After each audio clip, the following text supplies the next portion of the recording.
This week, it's going to get wet in here tonight, so lace up your boots, kiddies, as we discuss the 2006 horror comedy Behind the Mask, The Rise of Leslie Vernon.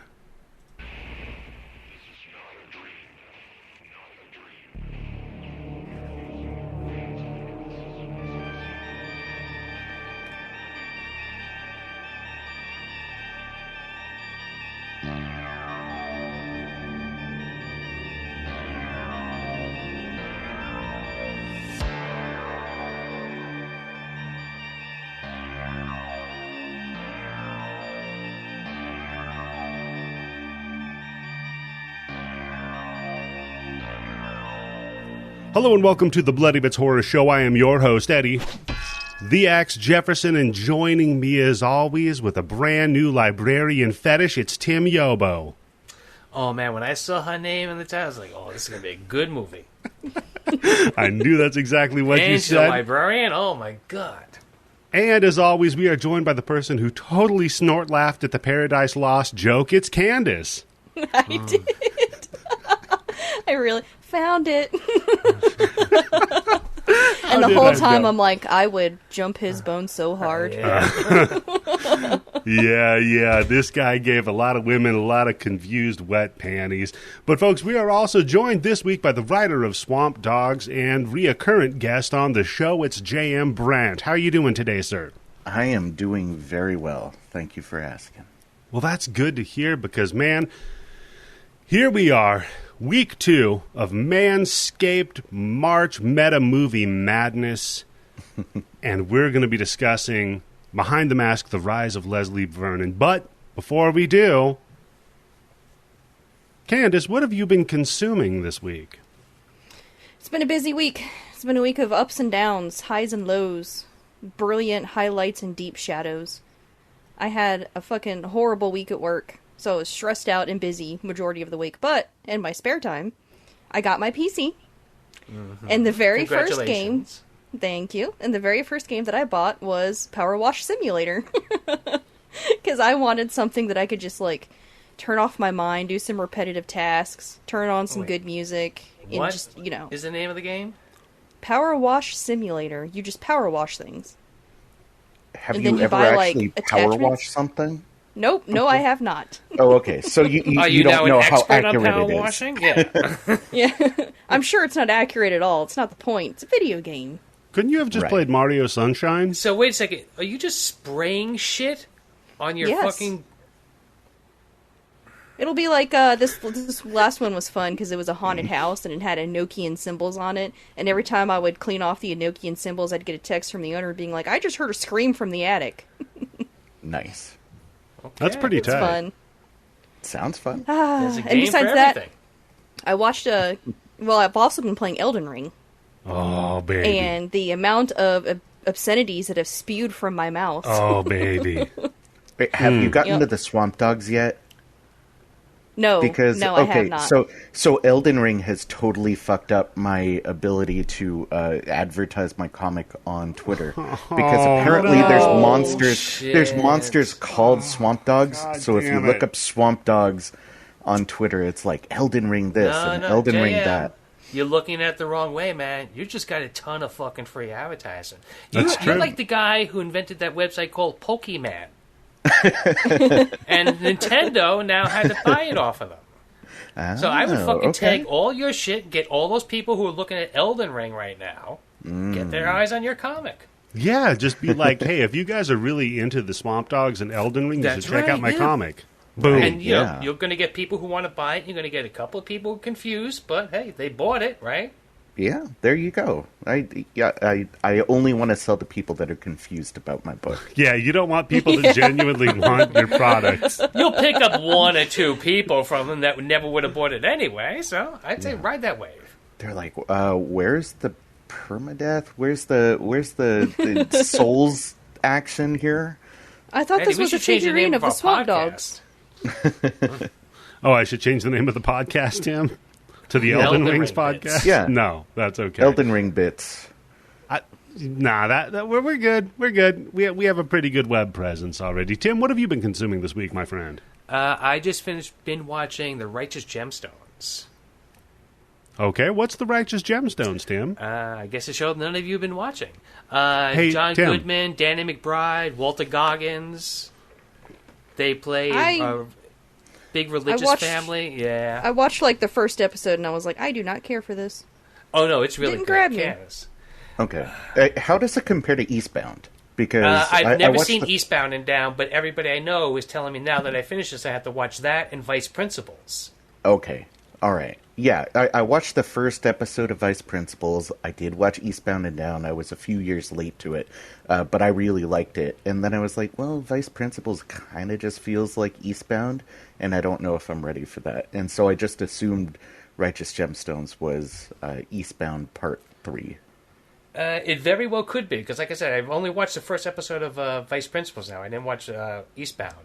But between John Goodman, the sister, the brother-in-law, it's a great cast. I got a warrant. I just heard thunder, and we're expecting a storm here in a couple of minutes, so you might lose me tonight. Storm's coming. Are you recording outdoors? Please? I'm recording in the boonies, so you never know. Did just stab Jason with a big metal bar. So hopefully there's no lightning and she'll be okay. What about you, JM? What have you been consuming this week, sir? Oh, man. So during my lunch hours, I've been watching the cartoon JoJo's Bizarre Adventure. And then when I want to get rid of stress, I've been going back to a video game called Dead Cells. And I just finished Peacemaker. And Peacemaker. Peacemaker. These fuckers have been trying to tell me to watch that. Oh, man. He should watch it, right, JM? It's so funny. It is so good. It's really good. Isn't that who plays Peacemaker? It's John Cena. John Cena, he is brilliant. See, that's the he's better than The Rock ever was. I'll say that's that. the problem. Better is than The Rock, better than Batista, I think, as far as like comic timing goes. And I like Batista. So that's the problem is I can't see him. See, that's Is that a wrestling joke? Yeah. No, Sorry. that's a last name joke. Cena. Oh, okay. Oh, it could be both. Yeah. No, I gotta. man. You're right, because you guys recommended The Boys to me, and I just finished the first season of it. I just started the second season of it. Well, watch the Suicide Squad first before you watch Peacemaker. Nah, it's okay. And the Suicide Squad, not Suicide That's all Squad. Yeah, Right. yeah, the new one, not the old one, No. the James Gunn one. Nah, I'm good. I'm not a nerd like that, so I won't be doing that, Oh guys. my god, He's just, no. you know, again, he's just trolling. Okay, don't feed into his he's bullshit. gonna watch it and he's gonna love it, but he's not gonna tell us. He's not gonna give us the satisfaction. No, what I'll do is a year from now, I'll be like, you know what I checked out on my own volition? Was Without the Suicide Squad. Without anybody even telling me that it existed, I just, I've never heard of it. The Suicide something. Yeah, sort of like I did with The Boys and everybody telling me to watch that a year ago. Did you read The Boys? No, I Because don't. I don't read. Oh, okay. Well, maybe I can read it to you because the Boys, the book is. I mean, the show's really good, but the book is one of the funniest things and one of the most fucked up things I've ever seen in my life. Okay, Just like the show. That sounds good. That sounds to me like another Watchmen scenario where it's like, that's the movie's fun, but you really should check out the book. So It's like 100 times better than the show, and I really like the show. if it's 100 times no, better I than wanna the read show, it. I'm going to read it. might, It's just- and I'm not. This isn't hyperbole. Like literally 100 times Yeah, better. it is objectively 100 times better. Yeah, I wouldn't be surprised. It's hard to translate shit like that. Even on, like, there's even a on big- superhero swinger retreat called Herogasm, and that's kind of all you need to know. All right, wow. Oh, Clean up at that sounds place. good to me. Jesus. Oh, That's kind of the point. Yeah. That's the final level of Pressure Washer Simulator, guys. oh no! Oh, Candice. Did What are you you get the talking ad about? on? They are the pressure washers. Oh, goddamn. See, Got the nozzle on this one. I knew something was up with Superman. There's no way he can control that shit. No, that's a Kevin Smith joke, Tim. Come on. Really? Okay. He has to wear a kryptonite condom if he wants to bang Lois Lane. Otherwise, he's going to blow her back out, but then it would kill him. Right. No, wait, hold on. Because he needs Mallrats. something that would hold the kryptonite condom onto him. He could just shoot her with a kryptonite bullet full of cum, basically, at that point. That's true. He didn't have to have, like, kryptonite suspenders that wrapped around his ass. And I'm thinking way too much about Superman's dick right now. So what have I been consuming? I never stopped. This week? I have been consuming The Boys, Elden Ring, and smoked meats in my really good electric smoker out back. I just threw a big batch of wings on the smoker. If you've never had smoked wings, oh my God, Tim, you would love them. I thought you just were going to say that you've been eating a ton of Slim Jims, like in the parking lot of the 7-Eleven. No. While watching Slim Boys Jim. on your phone. He's going to be going back and forth 8 times in the bathroom on this podcast. No, Tim, I'm not going to be going back and forth to the bathroom on this podcast. But Tim, you've had some fun with bathroom-related experiences recently. I didn't do this in my bathroom. I did this right in the middle of my living room. What? Just put a towel down. What? No. As long as you're not doing it on the street, like, I think you're good. Because, Tim, this episode of the Bloody Bits Horror Show has been brought to you by Manscaped. You know, a product I am proud to use. I'm surprised. I know, Eddie, you got it. When you got it, when was the last time you shaved your balls or trimmed your pubic hairs? Tim, I still have not shaved my balls or trimmed my pubic hair. You've just done the nose. Okay. Just so my I'm nose one up hair. on you. Okay, so I got more experience with this because I used everything.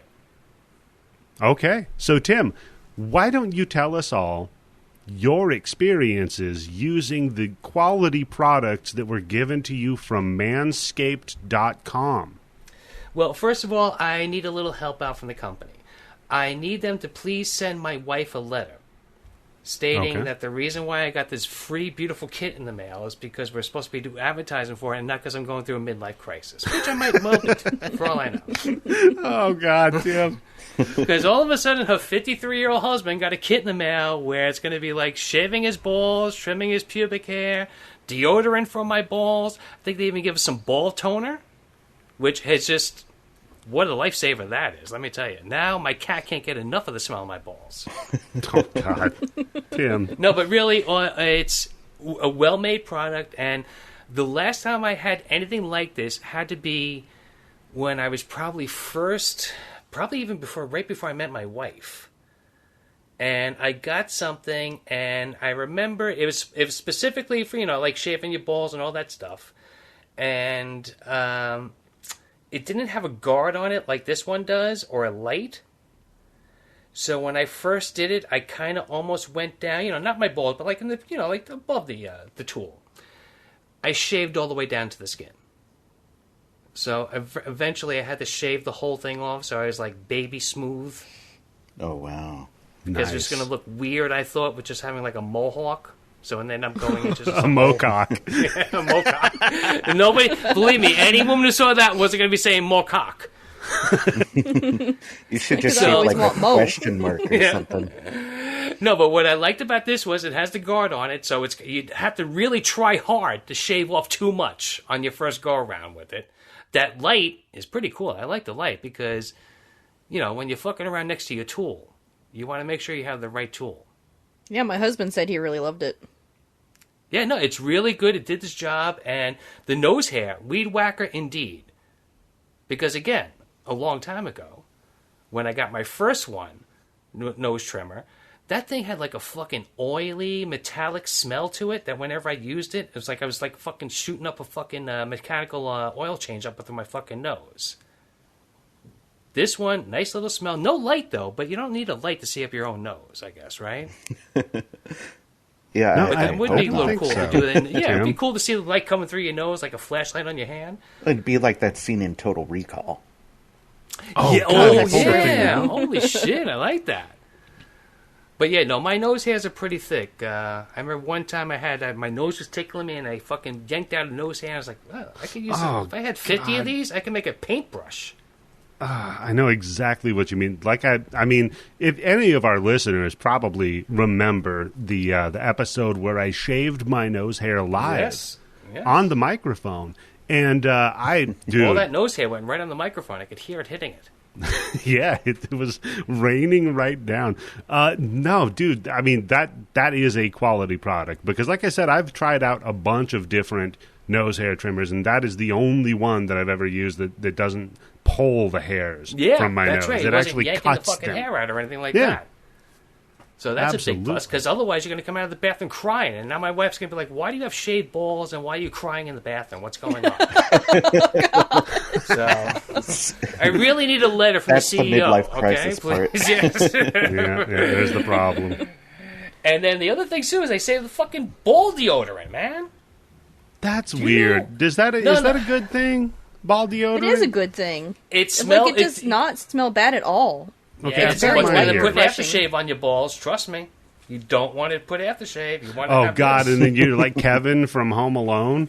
Yeah. Yeah, But no, it's got a crop nice preserver ball little scent to it. deodorant. Nothing too overbearing, right? It's not like I'm going to walk into a room and somebody's going to smell my balls before they smell me.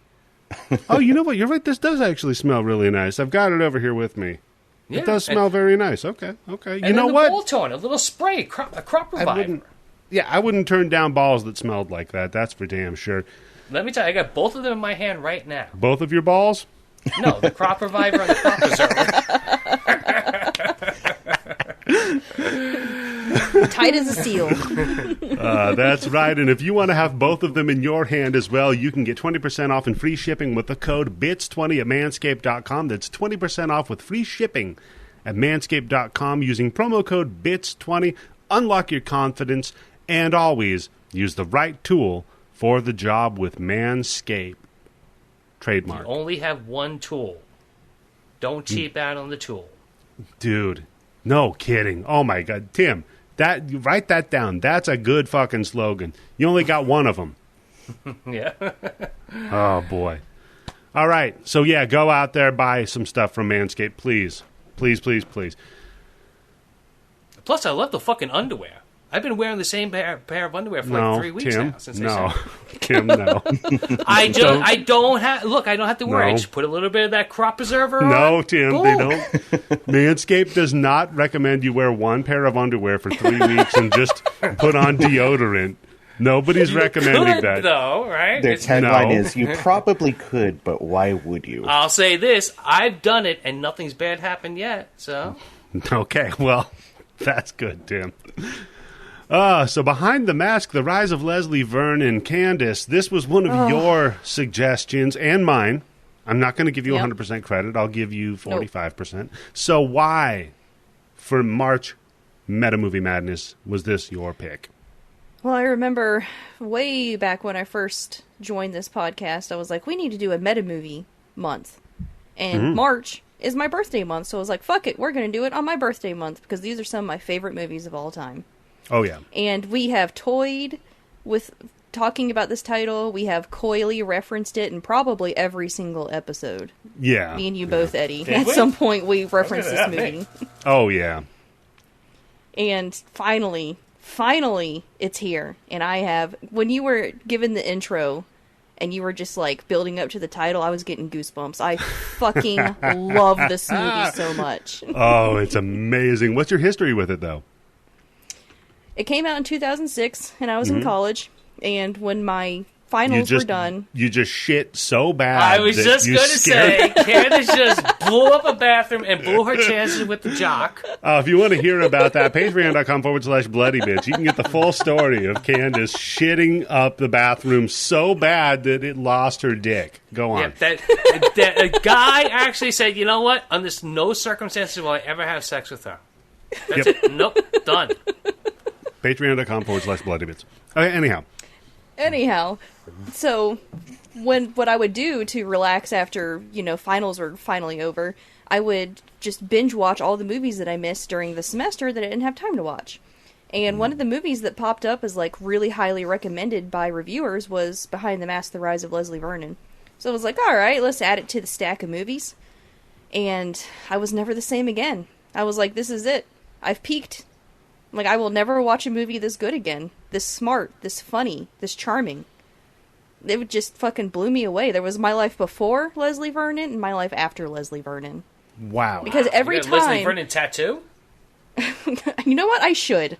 Just the mask. Because every time you see one of those fucking memes on Twitter or Instagram that are like, this is what Michael Myers does when he ducks behind the screen, when he ducks behind the hedges. It's just fucking Leslie Vernon. Yeah. Like, they're just making the same joke that Leslie Vernon did first and did it better. Yep, exactly. What about you, Tim? What's your history with this movie? First time I've ever seen it, and I am happy that I saw it. Candice got a good batting average picking movies, right? Yeah, yeah. JM, I know this is your first time seeing this, right? It is, yeah. Yeah, it is. My history with it is it might have the longest tenure of any movie I actually wanted to see on my watch list. Wow. Without being, like, out of print or something. I don't know why it took me this long, because it was really good. Well, I'm glad so that I now forced that list you. is done. So that's it. You got to come up with a new list. Yeah, now I just have to kill myself. Yeah. There's Okay, nothing or you left. could just come up Yeah. with a new list. No. This other way is much easier. You know, Candice, the way that he heard you describe it, where you're never you like before this movie and after this movie. Right, What yeah. else can he see? Yeah. I mean, all that remains is ALV. Oblivion, right? So, Sweet So, Oblivion. I saw this one, 2006. I saw it, but I didn't see it like in a theater or anything. This didn't really do a theater release, but I saw it when it came out. I was about to say, if it did, it was limited run. I thought it was straight to video. Yeah, it was basically straight to video. I mean, it did like some of the circuit stuff, but that's about it. But I saw it, straight to video. I saw it immediately because I don't know, the concept of it was just so interesting to me that I had to check it out. And fucking hell, it is probably, as far as like horror movies go, in maybe my top 20. Just horror in That's general. fair. Yeah, definitely, yeah. Fucking phenomenal. But before we get into its history and breaking it down, JM, I understand that Elden Ring might have taken a little bit of your thunder. So please, We're here to give it back to you. let everybody know, Swamp Dog, what's that about, and where can our listeners check it out? Sure, yeah. So Swamp Dogs, House of Crows, is a horror mini-series comic book from Black Caravan and Scout Comics. It is about a pair of lesbians and a goofy stoner metal band versus voodoo-powered undead Confederate soldiers. And as of the recording of this, issue 2 is on shelves now in your local comic shop. And issue 3 is still available for pre-order. And you should get it, because it's funny, and it's sexy, and it's gory, and it's pretty messed up. Okay, good, because I have issue 1, and I've been waiting to read it once I get all of them. So how many issues are there going to be total? So the plan is 5. Our editor is trying to convince us to, I guess, spread out the bloodbath into another issue and make it 6. So 5 to 6. Yeah. Okay. So that's a good sign. Just have to 5 and keep- 6. Yeah. I think it's a good sign when the people that are involved with publishing your book are like, "Can we get more of this, please?" So, I'll take it as a plus. And I if would you're imagine, like, if anything, you'd probably get a lot of hey, can you wrap this up and make it 4 issues instead of 6 issues? yeah, and if you're one Yeah. of our like big-dicked awesome listeners, which is the variant cover that you should get? Oh man! So issue 1 had like 20 different covers, and No, I'm looking at them. Yeah. I'm enjoying them too. Let me tell you. Oh man, there are some really nice ones. We have some rainbow foil covers. I'm seeing that one. I don't have a favorite. It's kind of like picking a favorite kid. Unfortunately, life kind of got in the way of me pushing to get different covers for issue 2, and so there were 4 covers available for issue 2. I think they're all really awesome. I think my favorite of the bunch is probably still the Robert Samelin. He's our cover artist. He's doing the main cover for every single issue. So I'm a little bit partial to that. But every single cover we have, I think, is cool in its own way. So, if you're a big dicked listener, is that how you described it? Just buy all 4 covers. Like, it's not going to set you back that much. That's true. You And know where how should you get to be big ticketed? Trim your pubic hair. Makes it look bigger. That's true. It's a good optical illusion. You could also do some contouring with makeup, but where should our listeners go to purchase Add these? some shadow to the cheeks. Yeah, there you go. Give it some high bone structure. So in theory, you can go to just about any local comic shop and pick it up. If your local comic shop sucks or you don't want to deal with the people there, you can go to swampdogscomic.com or you could go to scoutcomics.com. We're also available digitally through Comixology if you want to deal with that really bad Comixology redesign. Yeah, that's rough. I would say if your local place doesn't have it, call them and demand it. Buy a copy of it online while you're waiting for them to get a copy of it, and then go buy a copy of it locally. I think that's a great I think that's Double the dip is a good idea. best move you could do, because there's variant covers, like you said, and they're highly collectible. Yeah, and not only that, but, really, it's pretty cheap. Scout Comics, they don't charge a ton for their issues. So, you can support us, give it to a friend, give it to a loved one, give it to a frenemy, and, let them enjoy it too. Excellent. So, Behind the Mask, The Rise of Leslie Vernon, 2006, written, directed, and produced by Scott Glosserman, who really hasn't done much before or since. Starring Nathan Bissell as Leslie Vernon, yet another relative unknown. Before then, though, he... No, I was just going, Candice. Candice is making soup in her panties, ladies and gentlemen. She could drown an orphan down there. Man, that fucking Paradise Lost joke really fucking pays off. Holy He is shit. charming. I will give him I that. have a note on it, too. I was like, that's a good fucking joke, man. That's a good one, yeah. Relatively unknown actor, introducing him, by the way. He had a couple of, CSI appearances, things like that. Then we have Angela Gothels as Taylor Gentry, who you might remember is Kevin's sister in Home Alone. no fucking way. Yes, Really? fucking way. Wow. There are a couple of other people who make some She's the one who cameos. says, she's the one who says, les incompetents. Yes, les incompetents. See, I was watching the movie, kept driving me crazy. Who does she look like? Who does she remind me of? And I didn't think about that one. I thought she looks like the chick from Dawn of the Dead, the 1978 one. I get that, but no, that wasn't her, Tim. I know She it would have wasn't been her. not Definitely born. Like it not her. could have been a daughter, maybe, Man. for all I know. Huh? She must use ball toner on her face. Smooth. My wife's been Yeah, it using ball smells so toner nice. on her face just Hey, by toner's happenstance. Oh man, oh man, oh man. It's a real thinker of a joke. It really is. Yeah. It really is one of them highbrow, Paradise Lost jokes. We've got a couple of fun cameos that are going to be coming up here as well, and I think we'll get to them as they pop up. So, Yeah, I wanted to mention that the actor who plays Leslie Vernon, he was. I know you want to fuck him. I sequel. get it. Okay, he's a very charming man in person as well. Well, from interviews I've heard. met him? Jesus.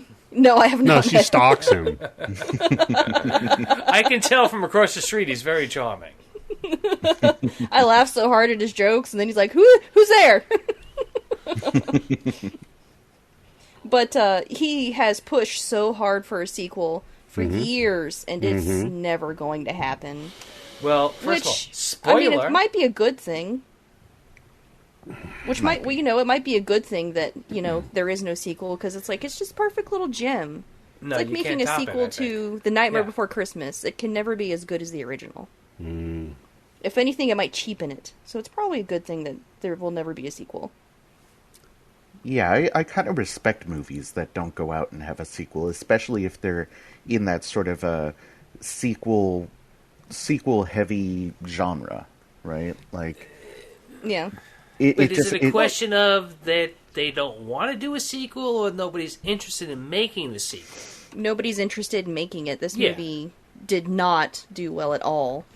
Yeah, I think if you're in Hollywood, if you're in the entertainment business, even if it's something that you don't want to do, let's say, I don't know, the last Matrix movie, where it was kind of like, I have to do it because somebody else is just going to do it because they insist on making a sequel, you just take that money.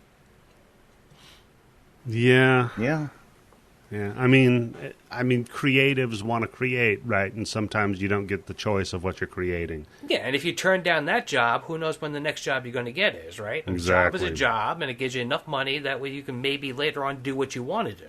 Exactly. And plus maybe it gets you enough clout that the other thing you really want to make, you'll have that opportunity coming up. Okay. So I think we can do the breakdown, ladies and gentlemen. We start at a diner, and we're watching a fetching young lady take out the trash. As she does so, we lock in on a brick propping open a door.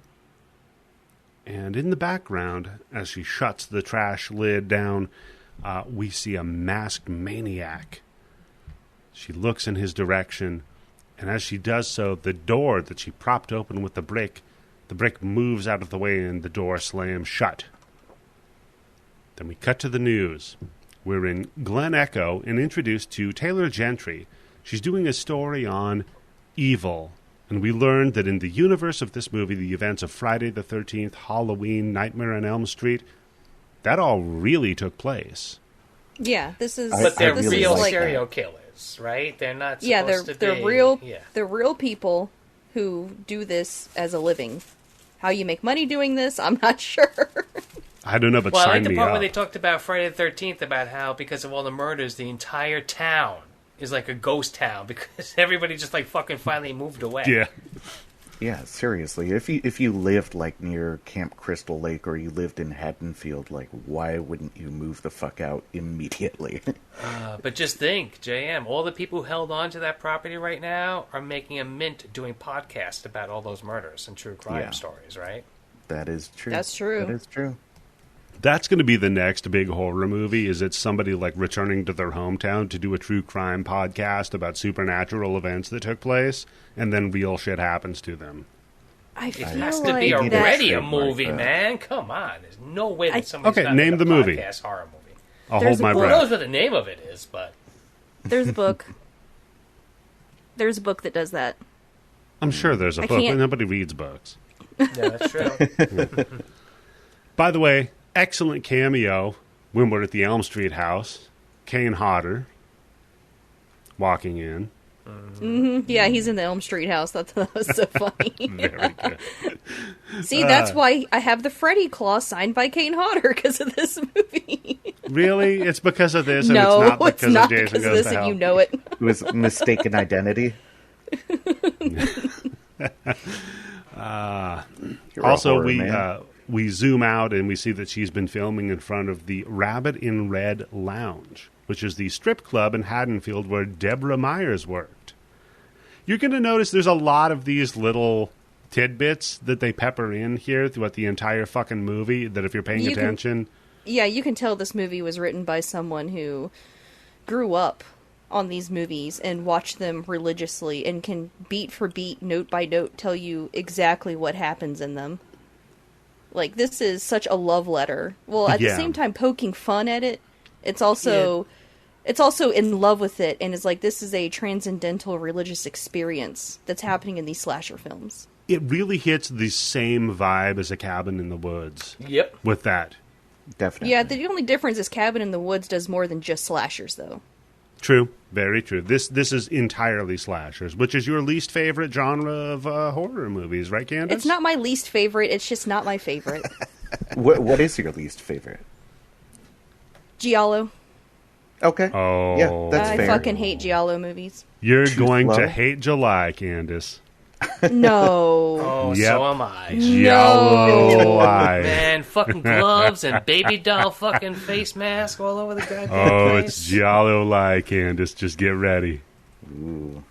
That is Sounds literally good to me. what we're doing. Okay, so yeah, and then we learn that their town.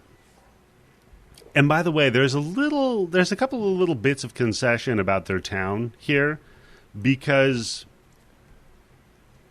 well, I mean, we'll get to it, but Glen Echo has its own version of this, which was Leslie Vernon, who was taken as a child by a frenzied mob and tossed over a waterfall. Then They never explain why. Well, they do later. Do they? Maybe. Yeah, they do. Yeah, they do. They do. Then we cut and we zoom out from the camera of the very news with the chyron and everything, and now we cut to the documentary style, right? Which is they're going to go interview him. So Taylor goes and knocks on his door. He's not home. Wait, I think I just saw him by the shed. So they walk over to the shed. No, wait a minute. Isn't that him over in the window upstairs? They go over and knock on the window. Or not the window. Knock on the door of the house again. Turn around, and he just scares the living shit out of them and laughs like the goofiest, dorkiest fucking dude ever. So charming. He's so disarming. Like, you forget that this is a fucking serial killer. Candice. Well, that's my note. I'm like, wow, this guy's very disarming for a psycho killer. Psycho killer. Qu'est-ce que c'est? Oh, and the song at the end is so perfect. Don't do that. We're going to get a Spotify strike. I'm sorry. Not because you sound like it, but because it's obscene, you singing. So then, I thought you meant Spotify is obscene. Yeah, well, Spotify is also Too. obscene. You know what? I should start playing copyright-protected music just to get our shit banned from Spotify again, because fuck them. You should just play Neil Young. Oh, yeah. There you go. We stand with Neil Young. I love the little bit where we're like, all of the little, slice of life shit with him, where he's hanging out with his turtles. Oh, yeah, he's like, sometimes I forget to feed them for days, and the little bastards just won't die. I think it's revenge for what the turtles supposedly did to him. Yeah. Exactly, yes, the turtles tie into his origin story. All of it ties in together. It is such a tightly written movie. Oh, my God. So, yeah, then he's like, I only keep pets that I can eat. And then he just kind of, stares off into space. And again, all of this is played for goofs. It's played for laughs, and he's very charming until he isn't. Yeah. Which is... yeah. That's probably the part Candice really got turned on by. Oh, yeah. That's when you just hear sploosh. She just really liked the mask. I mean, speaking of the splooshes, his books, we pan over all of his books, and most of them are work-related, right? And here's the note that I have that Is that a tax write-off? Yeah, it's a tax write-off. As long as he can claim that... Well, he could claim it as a loss, I suppose... No, because the bookcase expands how big, quote-unquote, his home office would be, right? That's the bigger true. His home office is, the more he can write off his mortgage. Oh, but then officially he doesn't live there. You can see officially he lives in the farmhouse. He's got two different pieces of property. One of them is probably... He doesn't officially own that. This is the one where he has a lease. The other one he has a... yeah, that's in right. a trust. Yeah. That's right. Because he can't come forward and claim it, because then people would know he's alive. By the way, don't you like the logistics of this movie? This is a slasher. We're talking about how he's got a house in a trust. Detail. That's what makes this movie so fucking beauty good. Of it. Yeah. Yes. Yeah. I mean, and I'd love the little bit about, okay, all of this stuff is work-related. I mean, you don't read Grey's Anatomy for fun, except for all of these books by famous illusionists and escape artists. And I'm like, okay, that's interesting. That's for work also. Yeah. And then he pulls this trick where he's like, okay, well, if you guys like sleight of hand type stuff. Oh, man, this is so fucking funny. So good. He's all like, hey, do you have a deck of cards? And then she's he's like, why the hell would I have a deck of cards? Yeah. He's like, well, check your front pocket. No, right? See, for me, that's how I would end the whole thing right there. I'd go up to somebody and like, hey, I like doing magic. I'm really good at close-up card magic. You want to see something? They'd be like, yeah. I'm like, do you have a deck of cards? They're like, no. Oh, guess I can't do it. That's it. Not him, though. Yeah, that's good bit, Tim. This just sets up. No, he snuck a deck of cards into the cameraman's fucking front pocket, and he's like, "Oh shit, hell yeah!" So we're getting to know the men behind the camera just a little bit as well, right? They're kind of dumbasses a little bit. But Yeah, they're lovable. Yeah, they're lovable and easily One of them is kind swept of a up in perv, the. but Well, yeah, one of them's Tim. Todd is Tim. That's true. I did say one of them is kind of a perv. I didn't say which one or why. I was like, I recognize that. Yeah. And then we cut to her sitting down, having an interview with him, and she starts to kind of prod and poke in why he does what he does. And I think this is an interesting scene here because he's like, look, I'm not going to show you, I can't tell you why. The why is up to you. What I'm here to do is I'm going to show you the process of what I do. Right? Yeah, the why is different for everybody, but we all do it this way. Yeah. These are the rules. We're a very traditional rule set organization, let's call it. You have to figure out the why for you. So then we go to the old farmhouse. This is the place he has in the trust where the local kids will go and sleep overnight on Halloween as a dare. And he says, well, this is the year when I'm going to reappear. And Taylor asks, well, why don't you just live here? And he's like, well, because everybody in town thinks I'm dead. Duh. I couldn't just be like mowing the lawn out front. And she immediately, like, you can see it in her face. She feels stupid asking the question. She's like, God damn. Okay. Yeah, sure. God. And it's funny because you feel that disconnect between, like, him as a person because you want, clearly you're feeling like, oh, this is just a dude or whatever. But it's like, oh, fuck, no, this is supposed to be this crazy fucking killer, right? Yeah, and knowing the twist, watching this movie for a second time or however, and knowing the twist, like, you can see him manipulating the shit out of her. Oh, yeah. By the way, It's let's like stop the seeded through podcast. the. Oh, You should okay. probably watch this movie before you listen to this podcast. Oh, Candice is just 100%. spoiling the fuck out of this movie. We're going through a walkthrough. Obviously, Tim, there's we're going to be walk fucking through spoilers. the entire movie. Well, wait till the spoiler till at least the end of the movie. Okay, true. Yeah, go watch the movie because, we're going to spoil the fuck out of it. It's a great fucking movie, too. Your life will can you never be watch the it? same. Yep. Kobayashi. So then he shows her the apple orchard. And I fucking love this scene where he's showing her the apple orchard the first time, right? Because he locks her in. Nice. It's What's a nice that? apple orchard. I was like, man, that place looks really peaceful during the day and really creepy at night. See, I'd live there. This guy is just hitting all of your notes, Candice. Jesus. See, you know what's really Can we disgusting? have that music, Eddie? Which one? No. The ED. No. Oh. You mean the Candice theme song? Don't Which ruin it. Genuinely. Oh, shit. Oh, okay. No, you know what, Tim? This is her birthday month. We're gonna give her this one, okay? My birthday was Wednesday. Okay. It's her birthday So month. fresh. I Happy said. birthday. All right, so Yep. well, what we could do is a fuck-up joke on the blood bank. He can splice that music over his appearance in the match Right. for the first So time. instead, Whenever what you we're see gonna him in the do- match, just put that music play. Instead, what we're gonna do? We're gonna play actual sexy music over it for her, okay? And here we go. Oh my god. It's just the Six Flags guy just eating your pussy. Yeah, shut up! God. He's got a copy of Paradise Lost in one hand. Yeah. Ugh. Just giving you a real gum job.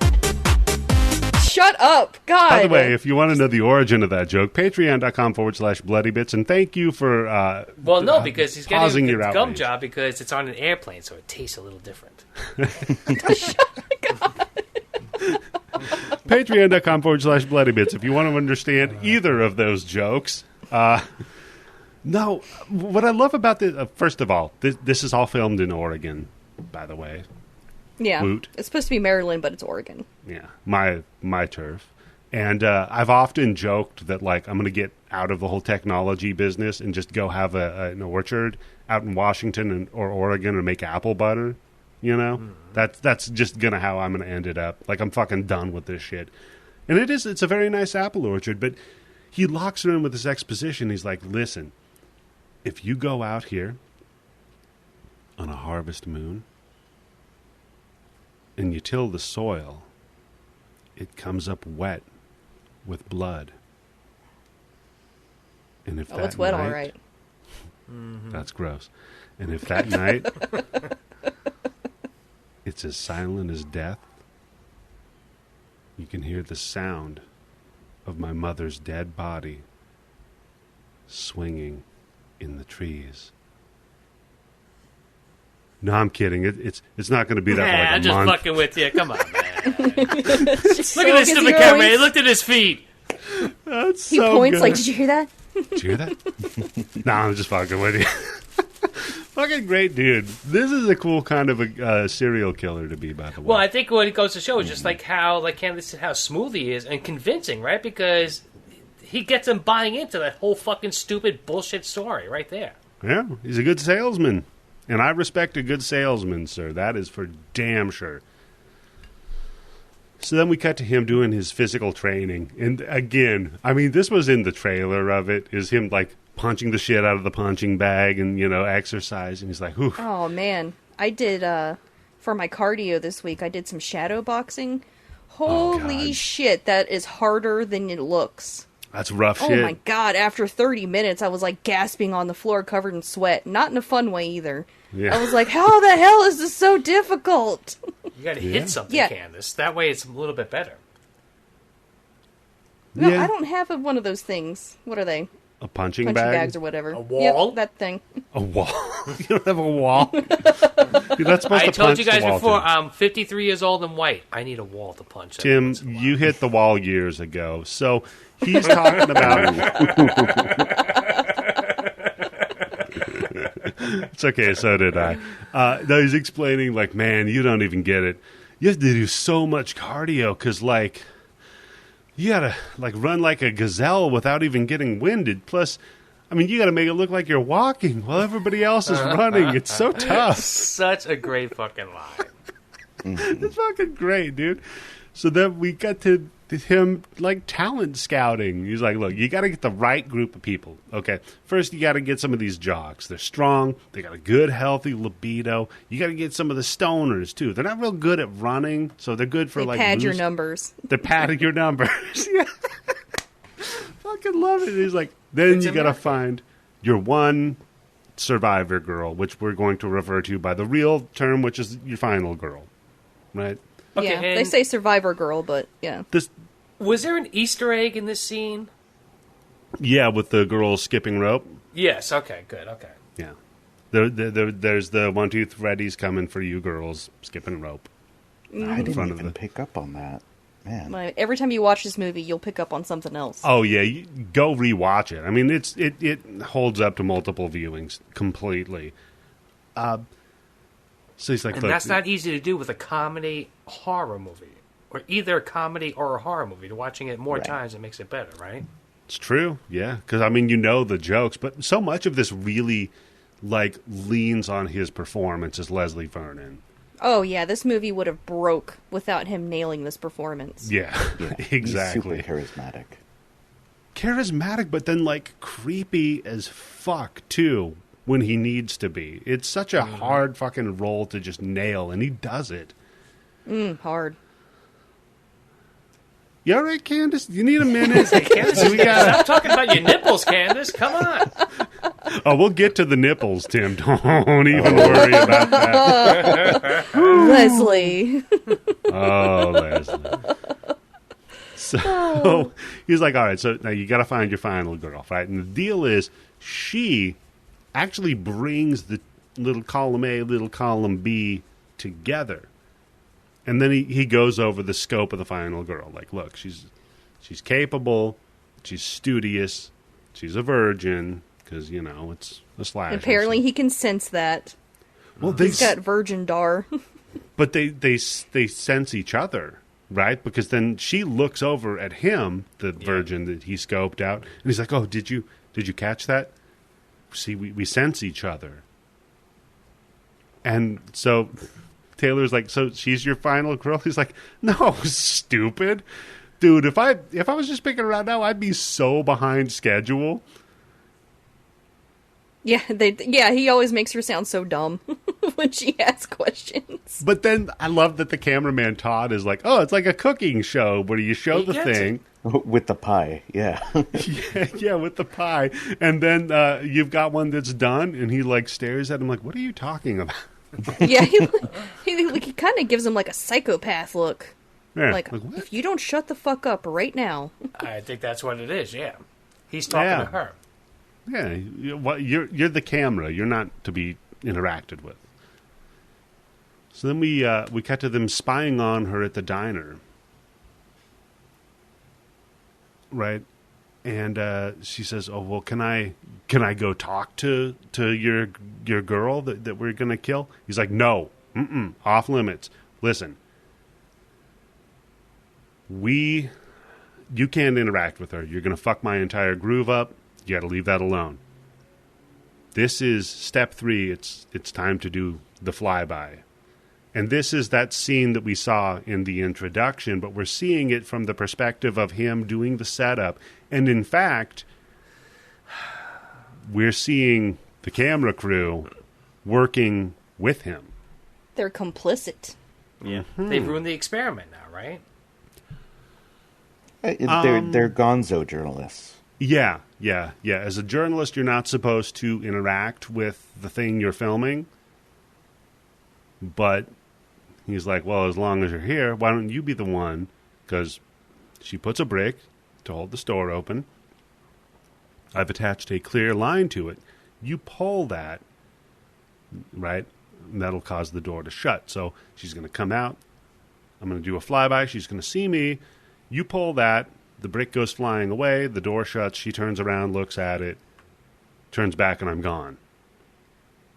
And you're right, Tim. They're complicit. They're part of the events that are about to unfold.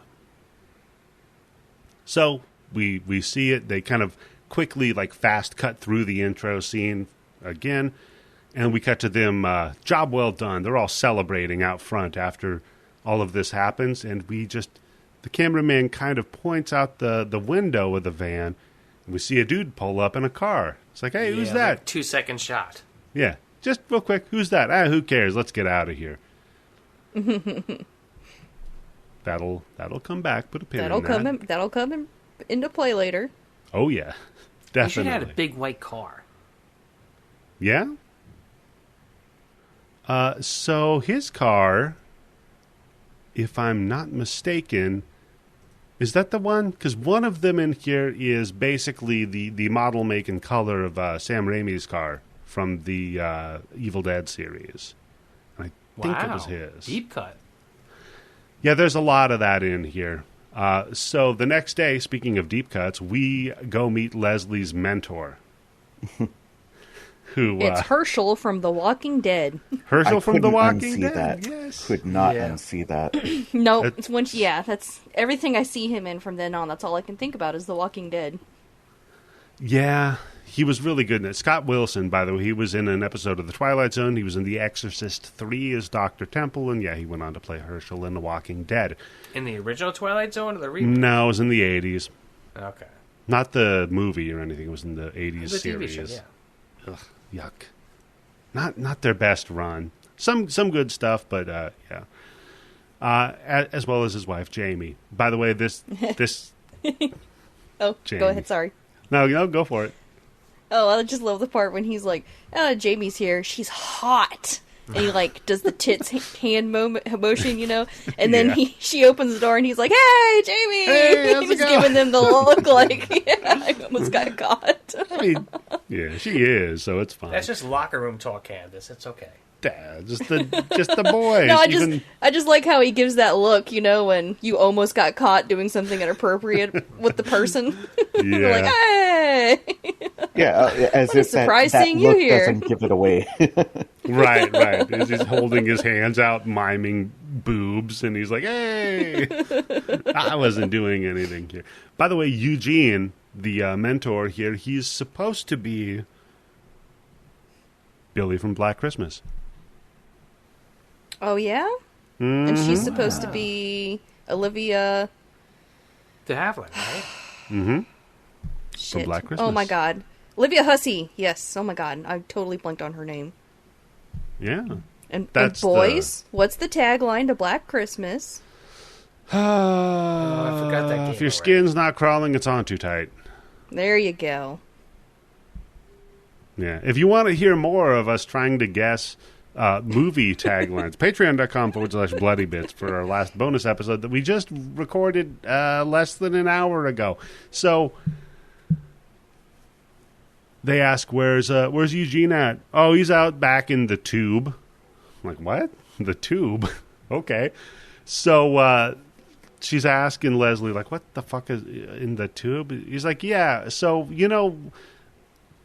how, like, the yoga guys, they slow their breathing and their heart rate and everything. Well, we go hang out in a tube and bury ourselves alive. So, because, you have to appear dead, right? Good like practice, right? Yeah. Yeah. So you got to slow your breathing, slow your heart rate down. They dig him up, and I love when he gets up. Like, what time is it? He's like, like 6, 7. Oh, okay. What day? He's like, it's Tuesday. They're like, Tuesday? Tuesday? Oh my god, Tuesday. no, it's Thursday. It's Thursday. Even though they're for 2 days. The wife just lost track, which is great. And so we cut to them in the house doing the preparation for dinner. And he's talking about the old days. He's like, man, back in the old days, Tim, it was all about quantity. You just went in there, you killed a bunch of them. Now got the it's hell out of town. Yeah, now it's all about preparation. I mean, you get your idiots, your one-hit wonders nowadays who fuck it up for all of the good guys, but, your Jasons, your Mikes, they come in, they do the thing, they come back every year, they make it like it's a curse. And he said they're a game changer. Mm-hmm. Which made me want to ask you guys, what is your favorite one-hit wonder slashers? Ones that never had a sequel. Ooh. Jesus Christ. I guess I'd have to go with the early 80s My Bloody Valentine. That was mine. Yep. Really good one. One-hit wonder slashers? Man, I mean, if we're going to count it, Candice, I might... I don't know. I might have to go Peeping Tom. That we just reviewed, that is definitely a slasher, but fuck, that was so well done. What about you, Tim? I don't know. That's hard to think of a movie that hasn't had a fucking sequel to it. I guess I'll have to go with JM. I'm going to have to say the Bloody Valentine. All right. Yeah, So it I sounds was like going to say My Bloody Valentine or The Burning was a really good one. The Burning. Yeah. Yep. Yeah. Or Madman. That wasn't a very good one, but I really love that one. Can I It was on AMC for like 4 years. Can I just say Slumber Party Massacre, even though they did make... No, you may not. They made multiple sequels to that and a remake. No, they're not. Those aren't real. Okay, how about Sleepaway Camp? Can I say Sleepaway Camp, even though... No, there's multiple like ones 4 of that. it. No, those aren't the same people that made it. It's not the original Doesn't writer. matter. God damn it, okay. Does it fine. matter? I'll stick with Peeping Tom. Oh, wait, I could say, how about Dress to Kill? Brian De Palma. That's a slasher movie. Yeah. True. Oh, Yeah. You know what? I'm changing mine to Fade to Black. Oh, man, I love yeah. that fucking movie. Yeah, Jesus yeah. Christ. Solid. So here you I go, was thinking guys. about that, but is that really a slasher? I think it counts. Does it hit the... No, he kills a guy dressed up as Hopalong Cassidy. The only thing going to get kind of like when it's done up as a Dracula. I think it counts. I'll give it to him. I'll give him the benefit of the doubt. He's the He's a guest. guest. Be polite, Okay. Tim. Jesus. Yeah, come on, Tim. I've had a few, okay? I He's got through fucking the ad rude read again. as good as I can, and now it's time to have a couple of beers. Go fuck yourself, JM. Thanks, Tim. Yeah. So, and just another fun little note is the gag of him, like, he starts, like, just chopping the vegetables kind of normally, and then just chopping like a fucking maniac, and then sticks the knife into the cutting board. It was really good, yeah. That was very The fun. carrots look like they could be Yeah. almost liquefied. Oh, yeah. It reminded me of like an old-timer musician talking about how the scenes changed, you know? He's like, back in my day, we used to do this. Now kids these days, this is how they do it. Yeah. And so it's you know, it's just a fun inside look at if you had to follow day-to-day lives of these killers, what would they be like? Mm-hmm. And it points to what Leslie talks about a little bit later in the movie, which is this is what you're born to do. This is who you are. Yeah, this is your calling. Yep. So they're outside having a grill, you know, barbecuing up some meats, and we're continuing the interview. I wouldn't eat that food if I was them. Yeah? Well, I mean, he's not... This isn't Texas Chainsaw Massacre. You don't have to worry about the barbecue here. I'm sure it's fine. This is when they're talking about how, he changes the business. You know, the Freddy, the Jason, and the Mike change the business. And she remarks, oh, you mean the business of supernatural killing sprees? And Awkward. Eugene's... Yeah, it's like, God, rude. Know your crowd. And Eugene's like, look, you know there's a reason why we do what we do, right? And Leslie's like, yeah, she's kind of hung up on that whole thing. She doesn't really get it, you know? And Eugene says, well, the only way that there can be a good versus evil and a balance at all is that there has to be an evil, right? We deal in the business of fear. Yep. Loved it. Loved it talking about that because it made me think of one of the things I like to do is I like to read traditional horror stories and folklore because you can tell a lot about a culture from what they fear. Mm-hmm. If you know what they fear, then you know what they value. Okay, this is sounding really terrifying, Candice. Please go on. Well, one of the things that are pretty much universal is vampires. Because people figured out, if this blood leaves my body, I'm going to die, so there must be life in it. And so every culture is scared of losing blood. So every culture has a version of a vampire. Every culture also has a version of, like, a Lamia or a Lilith, someone who kills babies. Because every culture is scared of a mother that would kill their children. Mm-hmm. La Llorona, that kind of thing. Yeah, okay. What about getting your dick cut off? That's a big fear. Yeah, that's also... Man, check. Also, putting penises as a graffiti as old as time. Oh, yeah. Some of the oldest graffiti ever found was dicks drawn on the walls of Pompeii. Like, fuck yeah, dude. That rules. Fucking dudes rock right there. Or chicks. I'm sure chicks were doing a lot of dick graffiti, too. Like, fuck it. Probably. I don't think so. You don't think so, Tim? You don't think a lot of women like to take phallic imagery to take some power for themselves? All right. We'll get to that later. I still think even back then, women still didn't want to see dick. I don't know. Sometimes they do, though, Tim. I always say that the fear and sex are two great unifiers. Those are two things that every culture agrees is important. And both of them aphrodisiacs. Yep. Yeah. So. I forgot. What? I'm looking over my notes, and I was going to give you some fun facts. Okay. So when he was talking about when they were in the orchard and he was setting the scene and the mood for everything, he said there was a harvest moon. Whenever there's a harvest moon, and fun fact, every moon for the month, every full moon has its own name. Yeah, I found that out recently. There's some bizarre names out there. Yeah, like January is the wolf moon.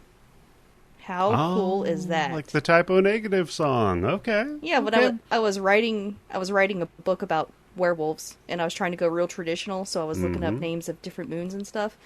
This is fun. February is the snow moon. That's all right. March is a fun one. Worm moon. Worm moon? Worm moon. Yep, because that's when the worms start coming out. It's the end of winter, and it's wet. Ew, okay. Another good one is August, sturgeon moon. Sturgeon's a good fish. And September and October are both the harvest moon. Or October can also be the hunter's moon. Lovely. What's December? Do you have it?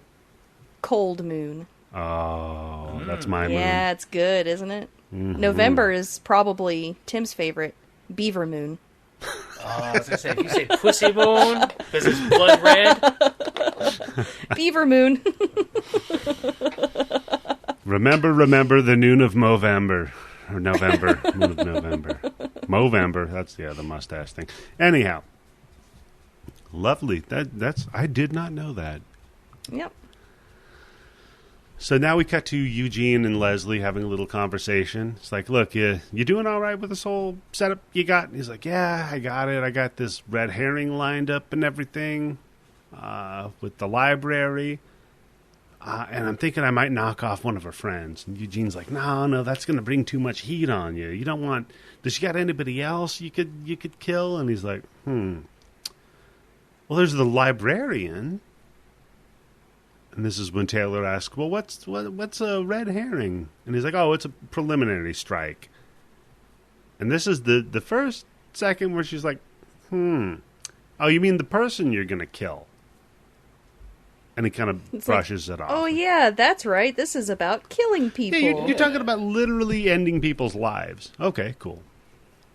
So next step, we've got to get this article, this printed up news article, to her, to his victim, about a guy who supposedly raped Leslie Vernon's mom. Her great uncle. Her great uncle. And Taylor remarks, like, wow, that looks just like her. And he's like, well, yeah, it's computer generated. It's not real. I mean, it is her. A lot of what we do is just CGI. But I'm with him. I miss the practical effects so much. So much better. Then we watch him monkeying around in the library. He's so agile. Very agile. There's a lot of like parkour. He's like a little monkey. Yeah. And he plants the library parkour. Yeah. See, that's how you know he's good in bed, because he's so fast and nimble. That's what you're looking for. Is that what you're looking for? Fast and you know what? I'm gonna have to start doing like some Pavlovian training with Candice. How do you feel about him? No, bad Candice. No, bad. Is that what you think the old man is saying to you, Candice? Oh, while he's doing that, I don't think you can talk too well while he's doing that. So it'll be more like, bad. No. Okay. So he gets back and he's like scares the shit out of one of the camera guys. Like, dude, be quiet. You're fucking it up for me. So he's like, all right, I planted it. She's like, what's that? He's like, that's the microfiche. You see, here's the deal. Libraries all use microfiche, so I planted the article. That's the seed that hopefully will get her to ask the librarian. The librarian leads her to the microfiche. The microfiche, fake, again, computer generated. Fake chef's news. kiss. Fake news. Yep, just like Alex Jones would tell you about. He's like, and so hopefully this whole thing works out. It probably won't, but let's go for it. So Tim continues filming her. Making some creepy-ass remarks, too. Very inappropriate. Even for me, I was like, whoa, wait a second, dude. Calm down. You don't say that part out loud. Yeah, he'd be fine. Show a little decorum, my God. You're on camera, too, motherfucker. Yeah, you keep that part to yourself, right, Tim? That's just the one for you. Right? That's a little. You took an extra slice of dessert there, and you don't let anybody know about it. And he's like filming her, and Taylor's like, "Hey, let's try to keep it on her face," because he's trying to do the little leg, little upskirt kind of stuff, focusing in on them titty balls. Well, she has that Catholic school uniform skirt on, which really is that a really fucking uniform? Is that just some guy's idea of what the uniform's supposed to be?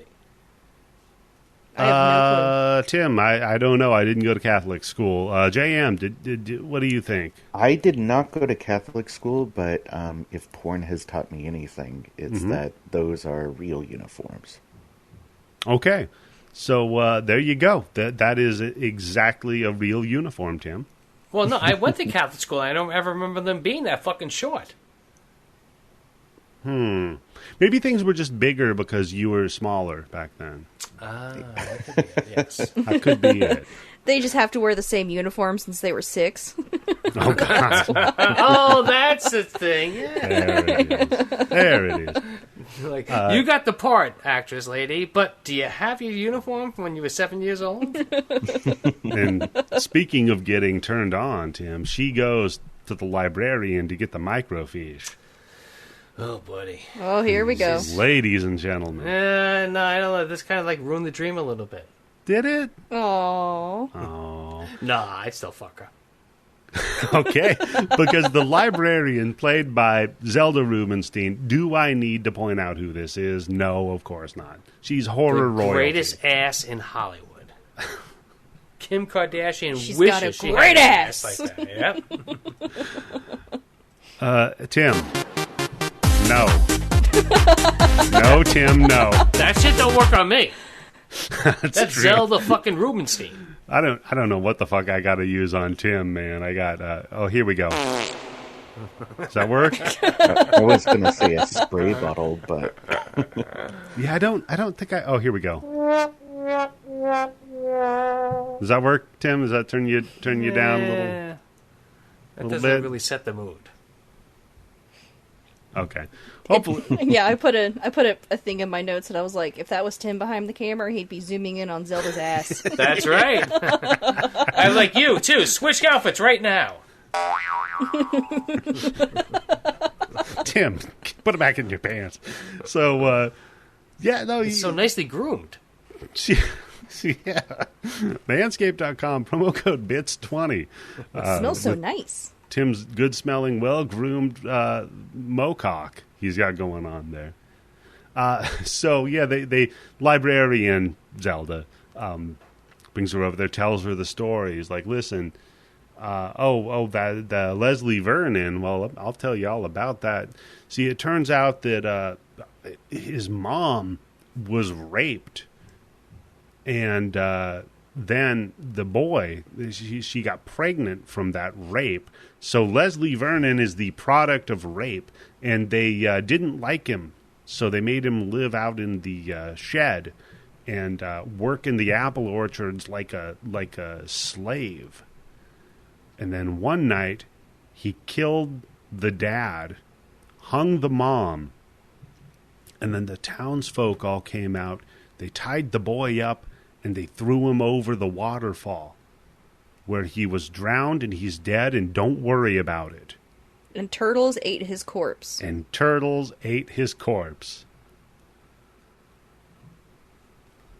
So we get the nice call back to his turtles. Nice touch. Mm-hmm. But then we get interrupted as Leslie kills the librarian. And Tim, you must have been... Doesn't kill her. She dies of a heart attack. Yeah. Oh, okay. Yeah, she has a heart attack right there. Okay. Because behind Leslie, who pops up, but Robert Englund. Yeah, the rest is Dr. Loomis. And guys, do I need to describe who Robert Englund is? No, of course I do not. He fires a couple of shots at Leslie. Leslie gets the fuck out of there. And then he tells Taylor, come to me. Which, like, I mean, he saves your life, and he is Robert Englund, but I don't know. He's still kind of creepy. Well, it says, come to me, child. Come to me, child. Yeah. And he was perfect in that role. Of course he was perfect in that role. He looked like he was having a great time. Playing Doc Halloran. Doc, like the boy in The Shining, and Halloran. Oh, I knew that name sounded familiar. Like The Shining. God damn it. See, guys, there's so much going on in this movie. I think Candice didn't know that. And that's why she's quiet. Because she was saying, I knew that. Did that? No, I didn't catch that. I was like, Halloran, I know I should know that fucking name, but it is not coming to my mind. That was Scatman. That's what happened with me, too. I was like, I know Halloran means something. And okay. I should have known it was Scatman. And maybe that's why at one point they gave her the same hairdo as the chick from Dawn of the Dead. Yeah, that's probably it, Tim. They were trying to reference the hairdo from the chick in Dawn of the Dead. This movie goes deep. This is, so by levels. the way, only something you would notice, Tim. The hair. The hair, yeah. between Zelda Rubenstein's ass. Okay, we're putting together Tim's perfect woman. So he's got Zelda Rubenstein's ass. You've got the hair from the woman from the Friday the 13th TV show. Oh, yeah, Roby? Oh, yeah. Mm-hmm. I think that's all you need. Yeah. You know what? I knocked it out of the park. I just really want a redheaded cousin it with a big ass. Yeah, and you don't need any sort of... Tits. That's Matilda May's tits. Matilda May's tits. Wow. Oh, it just blew my mind. Yeah. All right, well, Tim's done. Do something else. Tim's going to go take a nap now. See, this movie gave something to everyone. It gave something to me, and it gave something to Tim. It really does. It's really the movie for everybody. So, then outside, they're all celebrating, and Leslie's really celebrating. He's like, yeah, holy shit, that went fucking great, yeah. And Taylor's like, I have an Ahab. He's got an Ahab. She's like, that's awesome. What the fuck is an Ahab? Yeah, they're all just so excited. They're all caught up in his infectious enthusiasm. Yeah. And they're like, what the fuck are you talking about? But I'm so happy for you. So they go back to talk to Eugene about his victory, and he's like, look, I got a fucking Ahab. They're like, dude, what the fuck is an Ahab? And he's like, look, okay, that's Doc Halloran. He was a psychiatrist that visited me when I was a child, and he swore that one day I would return. So this is the good. This is the personification of good that is coming to fight me. That's the whole balance thing. This is awesome. That means I've made it. I'm legit. I've made the pros. We have a sponsor for the podcast finally, right? It means we're real. God damn it, we're real. I don't need external that term too. An Ahab? An Ahab. Yeah. Yeah. You Someone might know who will that. hunt you down. That is a reference you might know from Moby Dick. Oh. You all right there, Candice?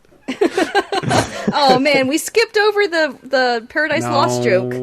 Okay, so the Paradise Lost joke, it is the worst. In the fucking library, he's just staring at the camera, and he just says Paradise Lost, reaches up, grabs a copy of Paradise Lost, pulls it down, and says, found it. Terrible. Fucking terrible. And I know the first time you heard that, you just snorted. Sploosh. Sploosh. Does that have anything to do with the Dennis Miller fascination? Yeah. Oh, you know about that. I do. Candice, everybody knows about your Dennis Miller crush. Come on. Like, you only laugh at things with esoteric Historical literary significance. references. Yeah. Man, I have a great, well, it's not a great story, but it's a fond memory of Paradise Lost. Because I took it upon myself in high school to read Paradise Lost. Mm-hmm. And a lot of John Milton. And when I went to college, by the time I was in, like, junior year, started reaching the third level English classes, we covered Paradise Lost. And the teacher, like, every time he'd be like, has anyone read this before? I'm like, my hand raises up. Of course. He's like, okay, has anyone read this before? My hand raises up. Yeah. Like, by the way, I this made happens an in A every plus class. in that class. Yeah. In every Wait, class, our Candice, hands are that's raised. your story? Is just that you got to show off to the teacher how smart did. you were with how many... I did. It's a very fond memory, okay?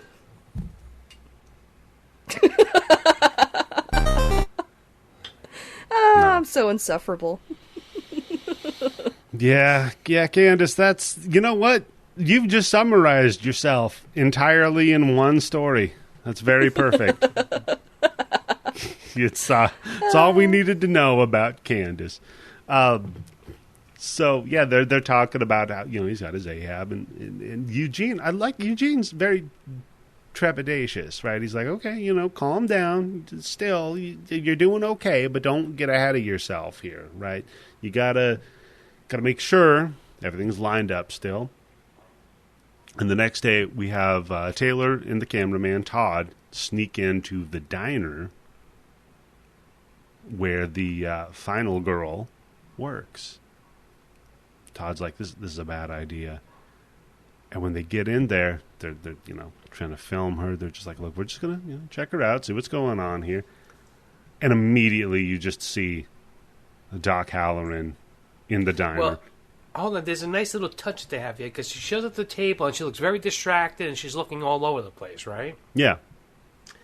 Where they showed her the night before, not the night before, well, maybe it was the night before, where she's actually like walking the customers out and everything like that. So you can tell she's freaked out from what happened the night before. Yeah, probably from watching the librarian die and the dude shoot at the guy in the mask in the library the night before. She's a little freaked out. It's a good point, Tim. So, Doc Halloran pops up, though, in the diner, walks over to them and is like, why are you following her? Oh, man. And her and Taylor's reaction, she's like, I don't know what to do.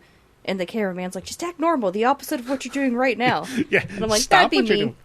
If Robert Englund just walked up to me, I'd be like, pee my pants, start hyperventilating. Yeah, and he's like, why are you following her to you? Yeah, why are you following me is what he'd be saying. Yeah, get away. Put your pants back on, damn it. I called the cops. They're on their way. Stalking me? No. So he's like, listen, you guys do not know who you're dealing with. What's he going by now? Leslie Vernon? That's cute.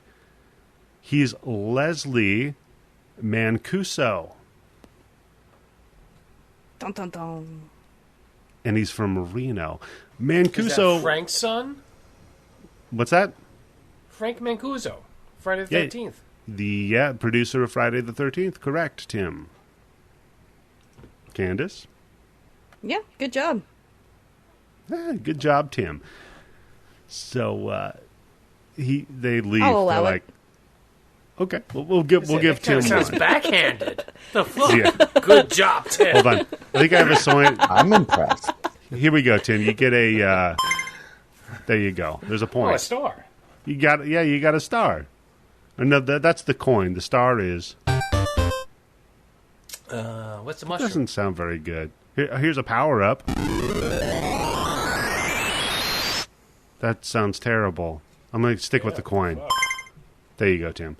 Yeah. So they head outside, and Leslie's out there standing in front of his van. He's like, can we just cut to the part where you've already told me how you fucked up? Yeah, he's not thrilled. No. You know that fun-loving, charming guy that he usually is? Not so much anymore. He's like, look, I'm pissed at you. You gotta trust, though. You gotta trust me. You gotta trust in the process. And Taylor's like, oh yeah, trust you? Huh. You ever lived in Reno? And a fucking switch flips in, dude. Finally, he grabs her by the throat and bangs her head against the van. I'm like, God damn, dude, I've been waiting for this. Oh, yeah. And I'm getting wet. And I was a little into it. Because he's just pinned her up against the van. He's like kind of pushing against her a little bit, Candice, you know? Mm-hmm. And, no, Candice, no. Stop. Oh, but he manhandles her. Yeah, I know. And he tells her, look, that's enough. You need to get in the fucking van, and then I'll tell you everything you need to know. Point of advice, ladies.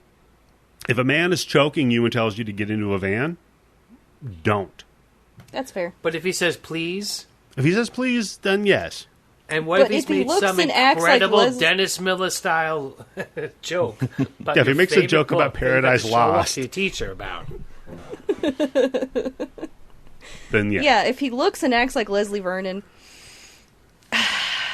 you're probably going to go into the van. Can I ask you, is the thing that really does it for you the soul patch?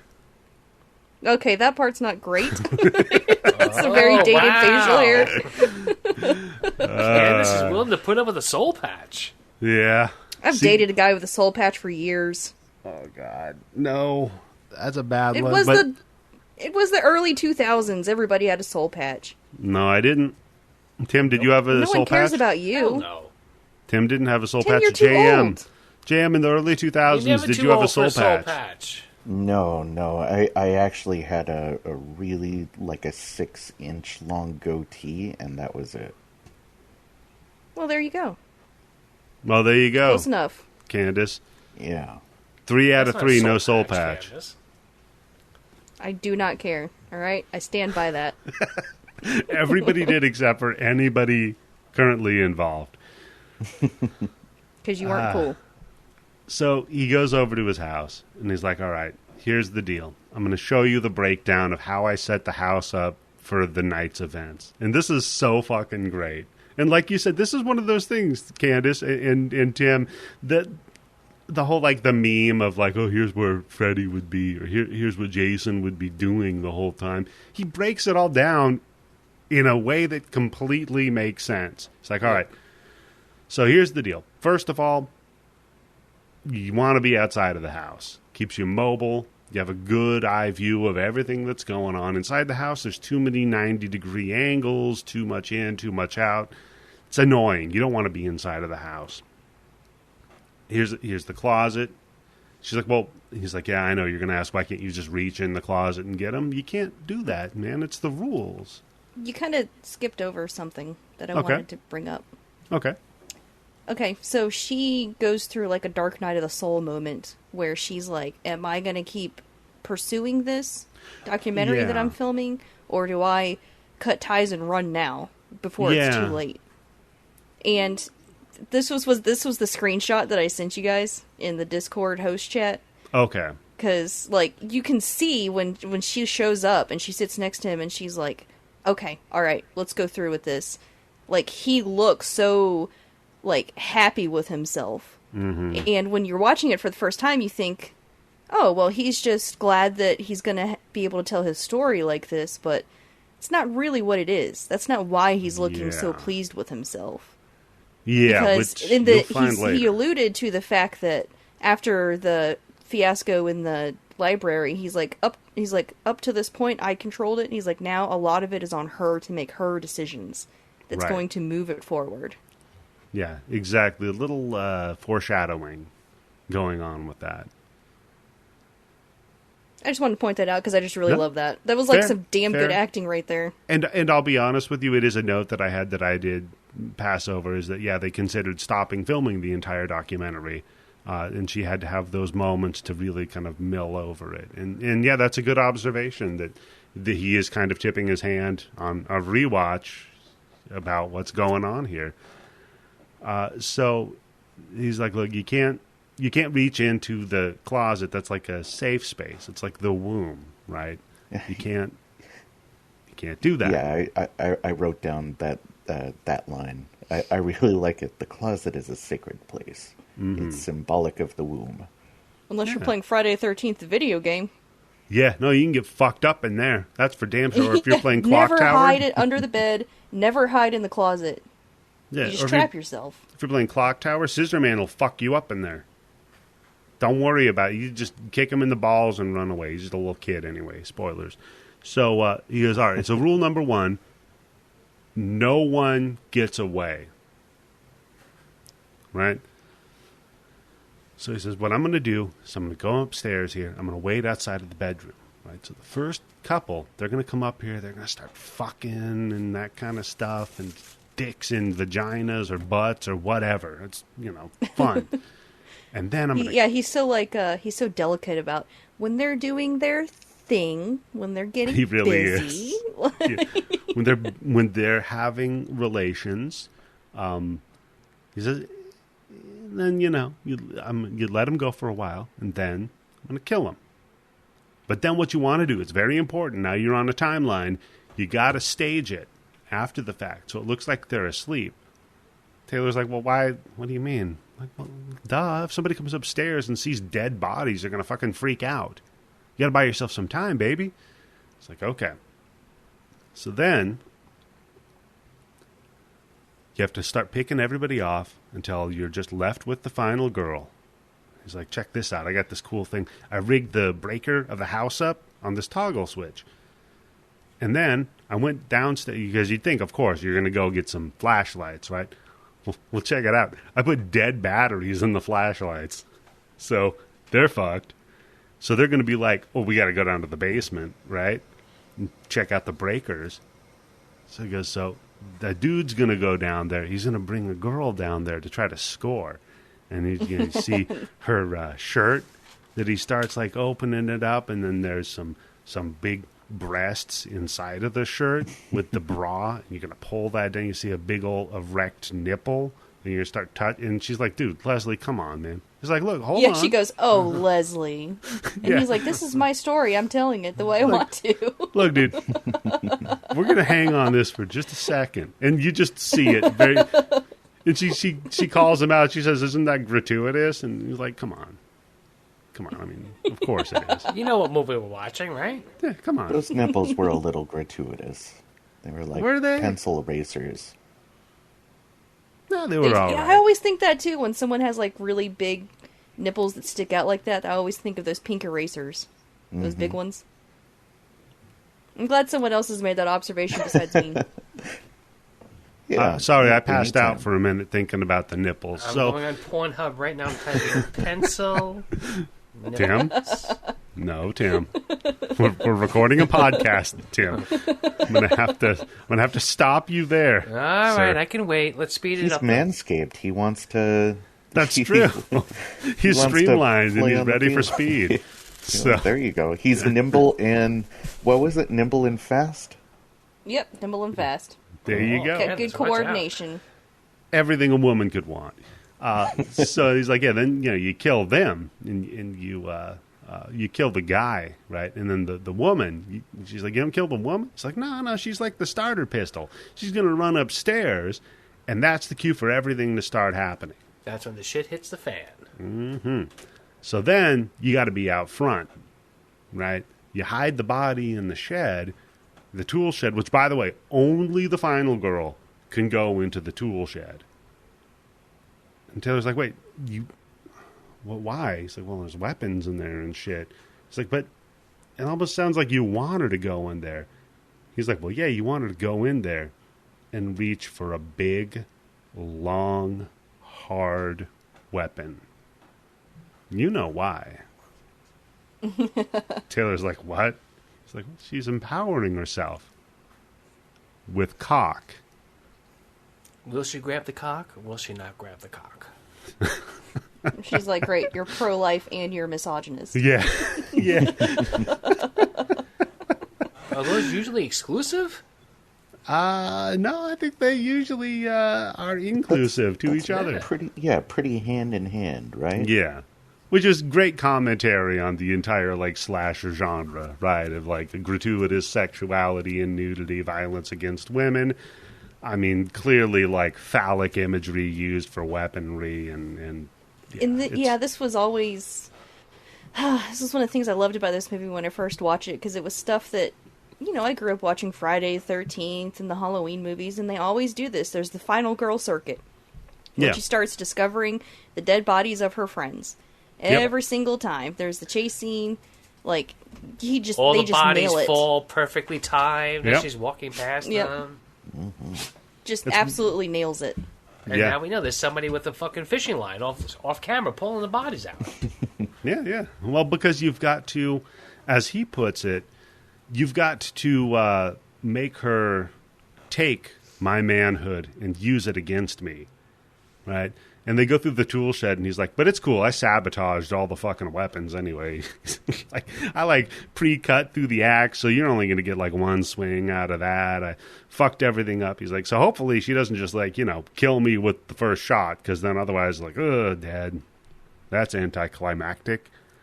He goes, oh, and also, other precautions, you got to know all your exits. So the first thing you want to do, nail all of the downstairs windows shut. Oh, this is a good part, too, where he's talking about the windows. I never realized it until he said it. I was like, holy shit, that's right. Yeah, because Taylor says, well, why don't they just break the windows open? And he's like, you know what? I don't know. They just never really do it. He's like, yeah, you'd think so, but I mean, they will do it upstairs, though. Yeah, wait till they get to the second floor. That's where they break the window and try to jump out. Yeah, but it's cool because you know what I did is I trimmed all of the really large branches down. And weaken the rest of them. Yeah, and he pre-cut the rest of the small branches so they'll just fall and snap. Ah, man. It's a well thought out plan. It's like, all right, so then what's going to happen is somebody's going to discover the bodies. They're going to want to warn people about the dead bodies. They're going to run out. I'm going to be out front. They're going to go check the cars. The cars aren't going to start. And I'm going to start picking them off. Then what happens? And Taylor's like, well, they'll probably run to the barn. He's like, no, not probably. That's where they're going to run. And she's like, then are you going to kill them? And then the final girl, she's going to get out. And he's like, yeah, but you forgot something. And she's like, oh, shit, yeah, the Ahab, right? And he's like, yeah, exactly. He's going to come out. We're going to have the big good versus evil moment. That's how she gets out, the final girl. And then she runs through the orchard, which is symbolic of the birth canal. I love he's like, it's very yonic imagery. She's like, what? And he's like, it's feminine. You ever listen to Yanni? Come on. Yeah. It's like, no, it's feminine energy. Because I can hear Candice's Yanni from all the way over here every time she talks about that guy. Oh, yeah. I mean, exactly. All of the soil out there is soaking wet.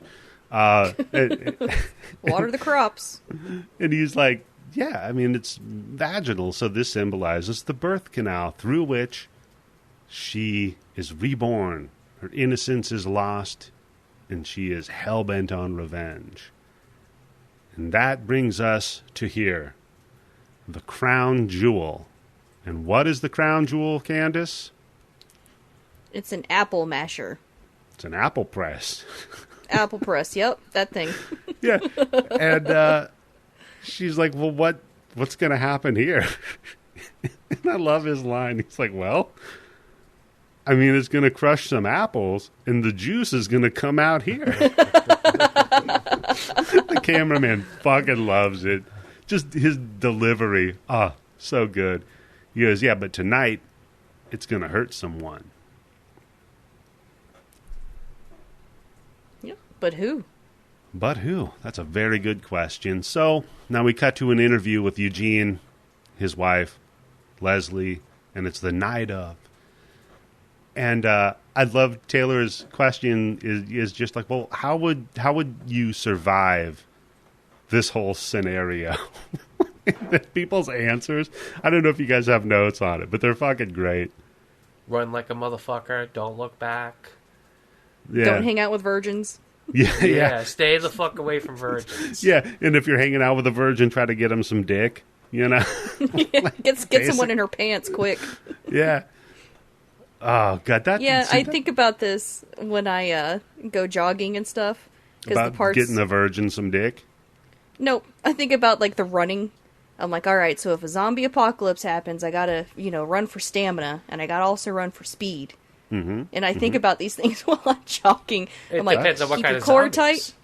tight, tuck your butt, keep your core tight, strike your heel, on the ground, keep your body straight, you got the things, and I'm like, now I can fly. Now no one can catch me. I also keep a lighter always in my purse, because you never know when you're going to need a lighter. Every time I watch a movie, someone needs a fucking lighter in a life or death situation, and no one has one. True. You all right, Candice? So these are the things I think about. This is your motivation for fucking exercising, huh? Yep. I'm worried about you. Yeah, and I like she asks, she's like, well, what about never separating and keeping the group together? And they're like, yeah, that's a good idea. He says, but just make sure there's somebody there that's slower than you, just in case, So then we cut to, and yeah, the advice is run, don't stop till the sun comes up, and don't look back because you're not going to like what you see behind you. So now we cut to Taylor watching Leslie doing his makeup. And I dig the move with the makeup, the whole idea behind it, rather than just being creepy. He's like, oh yeah, it's so I'm putting on, it's like a preparation H formula, kind of like boxers use. right? True, so they do. It's a vasoconstrictor so that I don't get swollen eyes or any lacerations. It stops the bleeding so it doesn't, get down into my eyes. And also it's my own special thing because I blended in a fire retardant. Just in case. Plus, it's also a good move for when they eventually somebody pulls off the mask and then you have a fucked up face underneath it, which he doesn't have, right, Candice? Nah, that's true. He very much does not have a fucked up face. Yeah, I mean, unless you count the soul patch. Yeah, the soul patch and the blackout on the eyes and the frown. So he's got a little bit of the corpse paint thing going on, just a little though. But plus it makes you pale, and that's cool. And then she's like, "Well, are you worried about the doctor, the Doc Halloran?" He's like, "No, I'm focused on Kelly right now." And she says, "This is my night. This is my night. I'm focused on Kelly." And Taylor asks, "Well, do you love her?" Weird question. And he's like, "Well, I mean, I love the idea of her. What I hope that she finds in herself." Yeah, this is a good touch when it comes to the kind of inherent misogyny of those old school slashers. Yeah. Because you're in love with the idea of this girl that you're fixated on. You don't actually know her. You just have this idea that you think is great. You put her on a pedestal and not realizing her as a real person. Yeah, it's putting her on a pedestal. It's objectification. I mean, for all he knows, she could have just fucking blew her ass out with fucking diarrhea in the bathroom in school. Yeah, that's very true, Candice. I mean, everybody guys don't want to poops. know these secrets. No, of course not. That's why my wife doesn't poop. So I like, they're sitting there and he's like, this is like my Christmas. I'm so happy. And he just starts tearing up like he's, gonna cry. And Taylor like leans in like she's almost gonna comfort him, but kind of hesitates. And then he's like, well, I got a couple hours. I'm gonna go take a last look around. Stands up, and you notice they've been holding hands this whole time.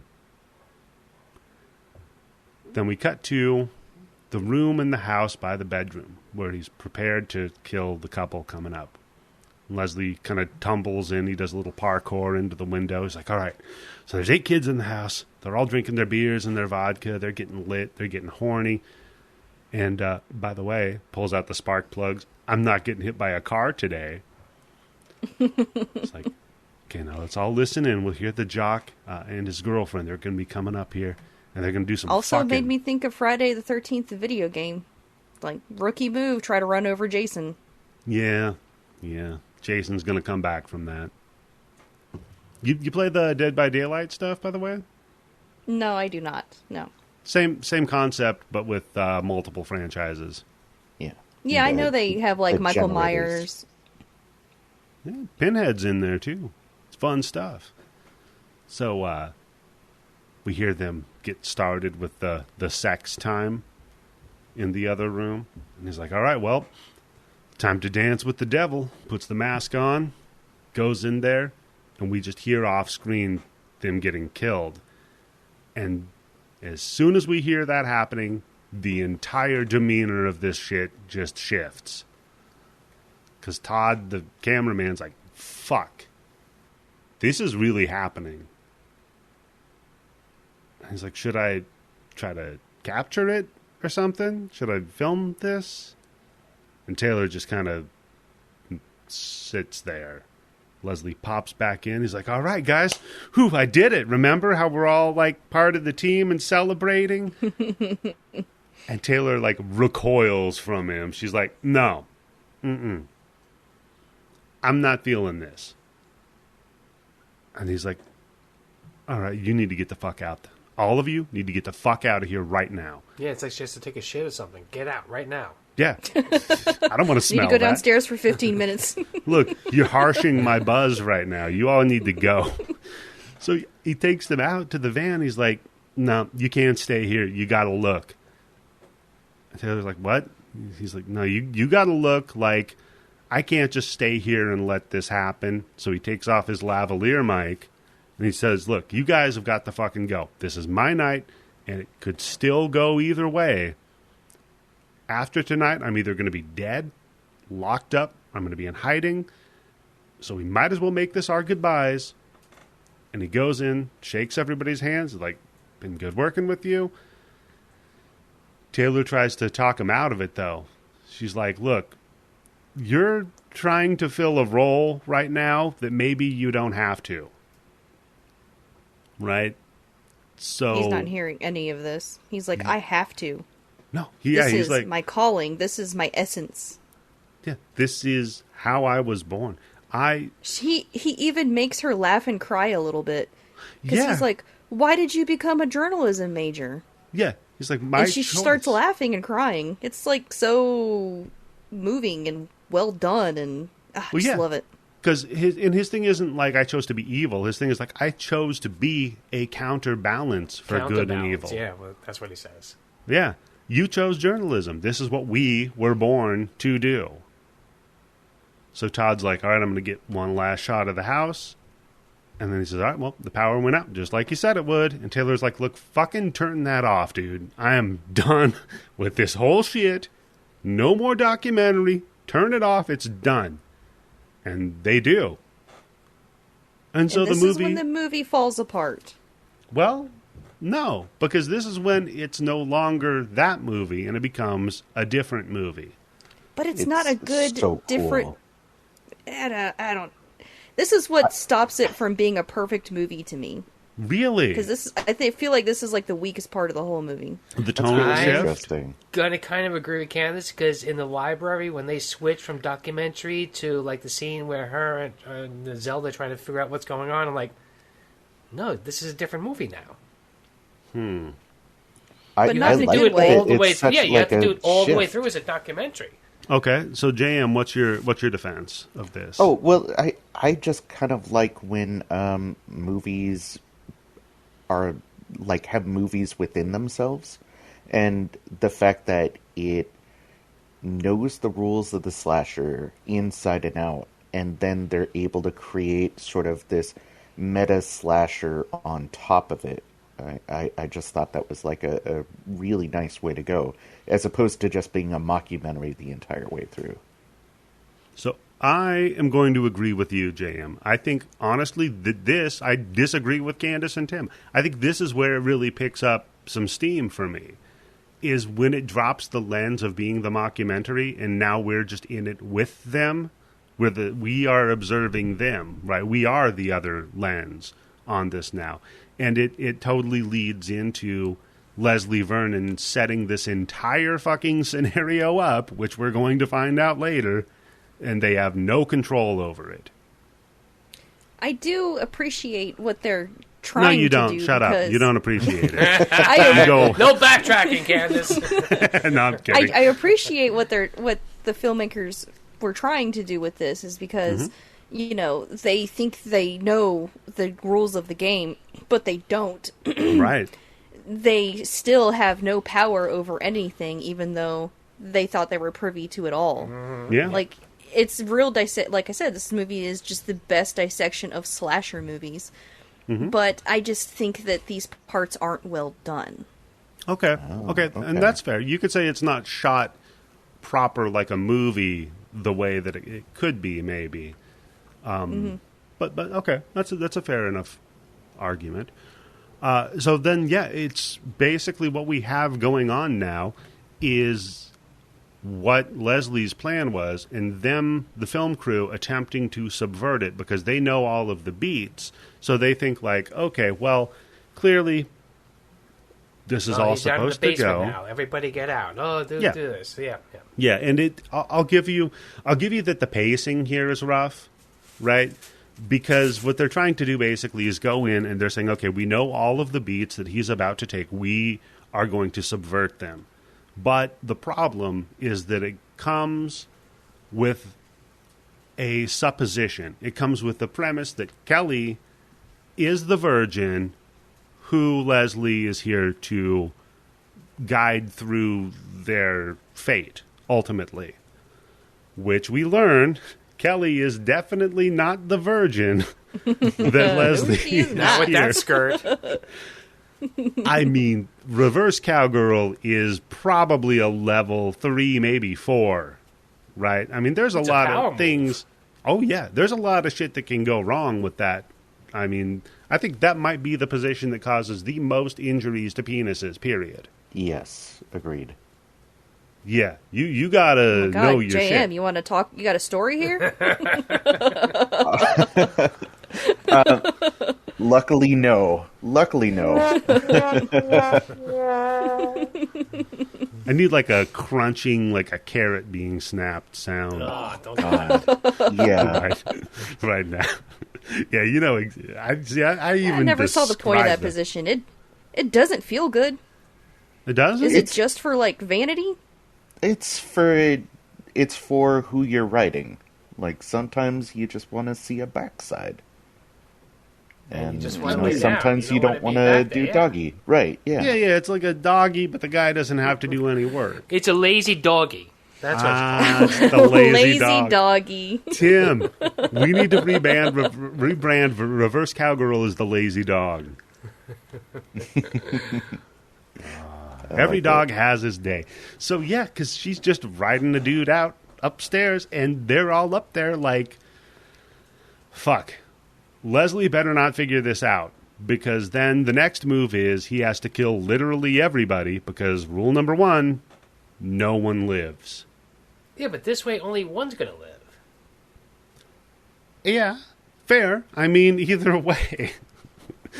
I mean, unless maybe, I don't know, somehow you could get her to go through all of the steps quicker and kill him before everybody else is killed. I don't know. It would just be, if I thought I knew what was going on, I'd be leading them all to their death, so I had that much more time to get away. Yeah. Yeah. If you want to stay with your friend, make sure one of them is slower than you. Yeah, fair. So, yeah, they go down to the living room. Taylor tries to warn the stoners who are stoned, so they don't listen. They're like... Can I interject for a second? Of course, yeah. The stoner with the hat really got on my nerves. Because Okay. I think everybody else was at least a decent actor or pretty good at... They're the worst, playing- the two worst ones, yeah. Yeah, they like playing the role, but like then, still allowing it to be sort of making fun of the role. And then they got this stoner guy that didn't act stoned. He acted like a parody. It's Yeah. He acted like a special person. Yeah, he was filming a different movie, I think. And when they had that fake, what would you call that? Like a fake flashback to what might happen, and he's trying to start the car. Yeah. I remember just rolling my eyes, and I also wrote that you could make a GIF of him doing that and have it be pretty popular. So I think I'm going to try and do that at a certain point. Just the acting is like so cartoony with him. It just Agreed. bothered me. I mean, a lot of the teens, their acting isn't super great in this. But yeah, they're particularly bad. But it's fine because they get killed like immediately. True. The one with the like, check out the scarecrow in here in the tool shed, man. I'm gonna take it home.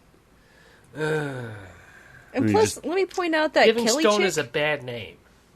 the chick who plays Kelly, she's really tall. Yes, she is. She towers over everyone else in this movie.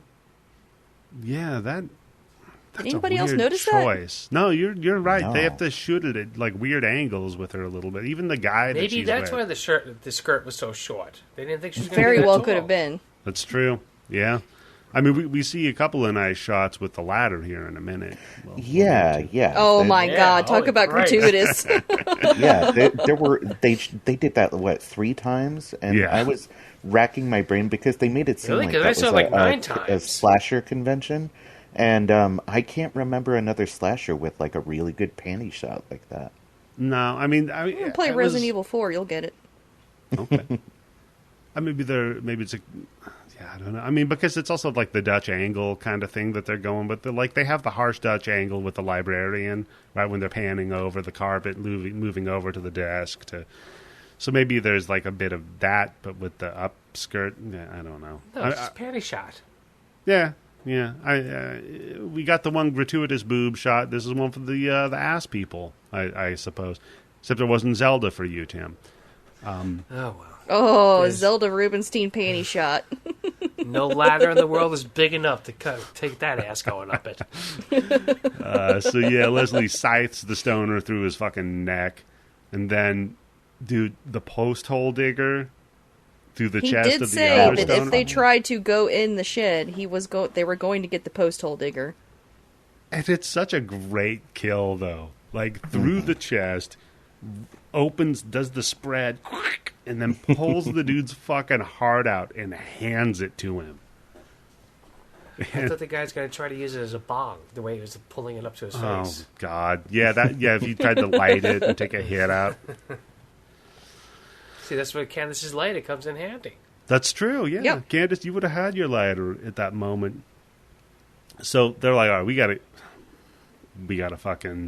figure out a plan here. So they're like, okay, well, in the next step, everybody's supposed to run out to the car, but the cars are all sabotaged. But the van's not sabotaged, right? So let's go out there. Now that's where the dead couple is that was supposed to be upstairs. Oh, and guess what? The van sabotaged. Who would have thought? No shit. They really didn't think of that part. Yeah. So they're like, all right, well, he says he hates being in the house because you don't, have that good of control over the situation. So let's just run back into the house because he hates being inside. So they're like, all right, No, he says he likes being inside because he has more control over the situation. no, didn't he say? No, he specifically points out that once they scatter, it can really slow down the pace. And I was like, yes, someone else who thinks the cat and mouse sequence in slashers are one of the worst things about it. Yeah, I that's thought he right. said no, he wants to be outside because, like I said before, yeah, outside. 'cause he's got better you have them mobility. in the box instead of you're in the box with them. Yeah. He said he had better That was one mobility part that outside. I know that he pointed out, like, oh, that really slows down the pace, which I thought was Yeah, good. because you I'm never like, want I to get also into don't hide like and that. seek. Yeah, because it slows it down. Yeah, Yeah. which would mean you'd have to be inside the house to do the hide and seek. Right. Flat-footed, though, he's done enough cardio, he can chase most of them down, which is what's about to Not happen. me. But training yeah. for this. You'd be running to him, Candice. What are you talking about? The fuck? It gets tackled. You need some help? So this is when they realize, like, okay, well, we got to protect Kelly. But then it's like, well, but she's not the virgin. So why? So, like, She's, all right, well, she's like, why is everybody obsessed with whether I'm a virgin? yeah, exactly. I like that her friend is like, oh, thanks a lot. She's like, look, man, I got my fuck on. What the fuck do you want from me? You're not a Well, virgin she either. says, This "Fuck is on you, It's too. like, yeah, you would. Yeah, you would. So they're like, all right, here's what we'll do then. Why don't we... Okay, we'll get the fuck out of here because Leslie, he's going to find out. He's going to kill us all. They break out, and they're like, all right, we're going to run away to the barn because, we're not supposed to run there, but, of course, we're going to run there because it's his plan after all. But Todd's like, nah, fuck that. First rule, no survivors. I'm going to run the other direction. And you're like, well, I guess this is like a self-sacrifice thing, maybe? He's being a good Yeah, because he's dude. like, hey, Leslie, over here. Yeah. Yeah, And you never let anybody get away.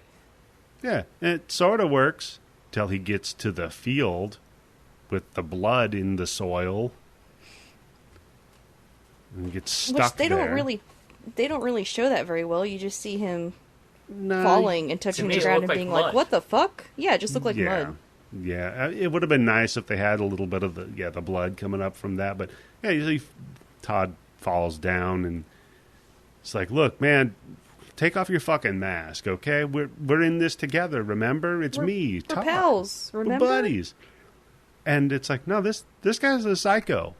Like, he's going to just fucking kill you. Remember, this was his whole bit, right? And he just snaps Todd's fucking neck. So the rest of them, they head out to the barn. And this is where Taylor realizes, oh, wait a minute. I'm a virgin. Mm-hmm. She forgot. I forgot about never having a dick in me. Or a tongue, I guess, or a strap-on or whatever. Was this a big surprise for anybody? That when I first watched it, it was a surprise to me. Yeah, a little bit. Yeah. See, the thing that kind of gave me a little bit tip-off was when they went to visit the married couple. I'd be like, man, maybe he's cool with this, but why the fuck would they be cool with being in a documentary about being serial killers? Yeah, that's a good point. Plus, the camera during that scene, they're like, "Oh, she was the final girl." We forgot to mention that, like, Herschel had married his final girl. Yeah, but she got away because she could run fast enough. And they're like, the final girl always has a connection with the killer, and during that time, the camera pans from them to Taylor and Leslie, and they're holding similar postures. So it kind of when he knocks on the door after saying how big tits she has, everything like that, she goes, "Oh, is it that thing that you told us about?" And you think they're talking about the documentary, but I think the whole thing is they all know it's a setup to kill her, right? Yeah. Again, like I said, why would they agree to doing it? Yeah, that's true. That makes sense. So, then she's like, "Fuck, it's me." He knew from the beginning that she was going to be that I was going to be the final girl. The other girl's like, "Fuck, well, what's going to happen to me then?" And they're like, Yeah, sorry. Hope that was good dick. Because that's your last. Yeah. Not going to go good. Could have broke it off. Hope it was worth it. See ya. So Doug grabs a shovel, and he's going to go off to KO old Leslie, but instead, he accidentally KOs fucking old Doc. And I'm like, man. Oh, instead of getting axed, he got hit with the shovel. Yeah, that's true. So then, Lauren heads up the ladder. We get panty shot number 4, I think, 3 or 4 of her up the ladder. I'll have to watch it again later on tonight to let you know how. We'll figure it out. Yeah. She gets killed. Her boyfriend climbs up after her. He gets hung, and down.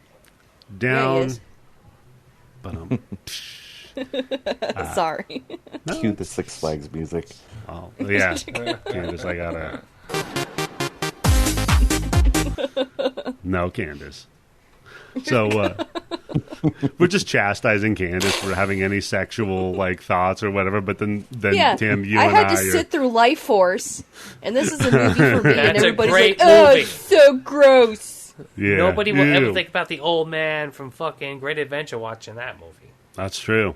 It's very true. There's dudes in there naked, Candice. I mean, those guys were hot. You just didn't see enough of them. Yeah, I'm going to have to play the music again, Candice. You're starting to act up a little. You just don't learn, Candice.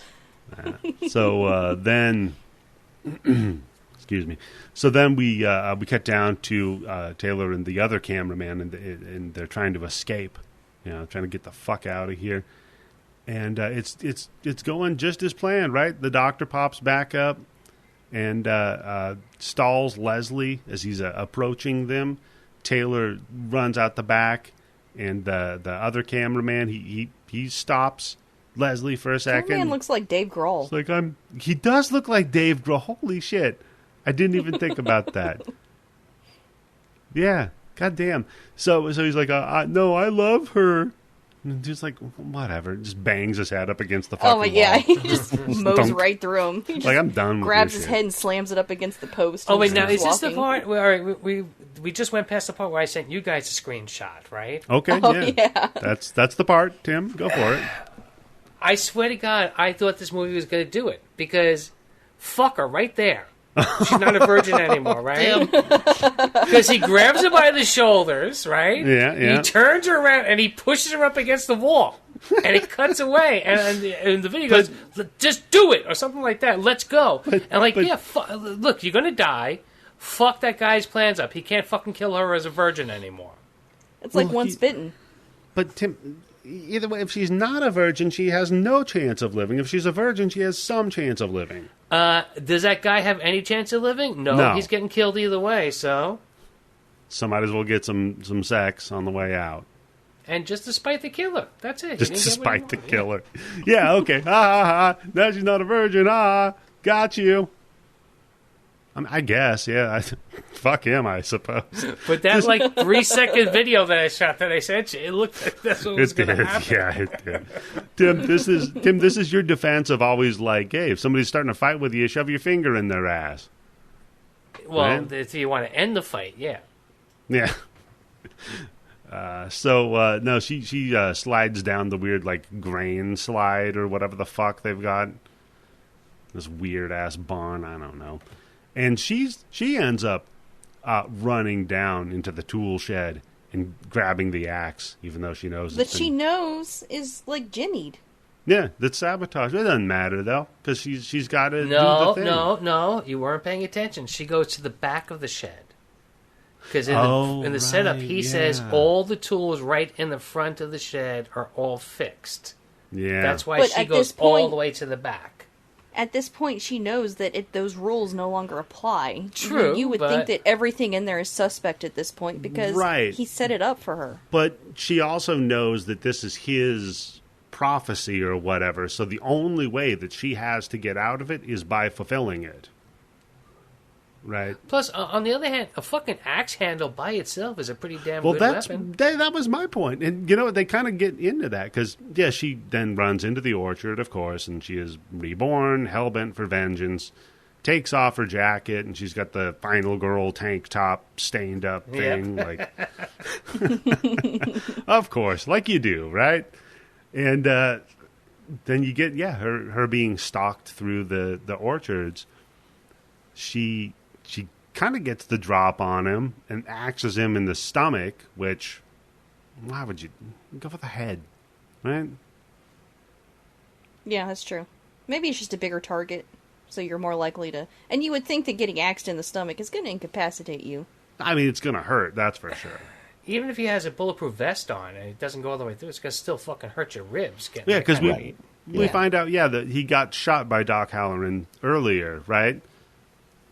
And he's like, this is the first time getting shot. That's okay. I had my vest on, so, barely hurts. But, and then, of course, the axe breaks. And she goes to run away, but then she stops, and she's like, okay, hold on. I'm going to get the handle. I do a fucking 2001 ape on his head with that fucking broken handle. Yeah. Oh, yeah. She's got a double tap. Always double I was tap. Thinking that, too. Always. Definitely. But, she bends down, she grabs the axe handle, she stands up, he's gone. So then she makes her way. Fast. Yeah. That's nimble and fast. Exactly what Candice is looking for in a man. And, also, pro tip: if they're a good dancer, because that means they have a good rhythm. Okay. They have cardio endurance and rhythm. What if they're a good drummer? Oh. That's probably really good too. Yeah, they that's a could good keep point. a beat. Yeah, that's good. So she runs off to the shed where the apple press is, and he follows her in there. And finally, we start seeing it from his perspective, the stalker's classic slasher perspective, right? And he's looking all through the shed, and he can't find her. But then, oh snap!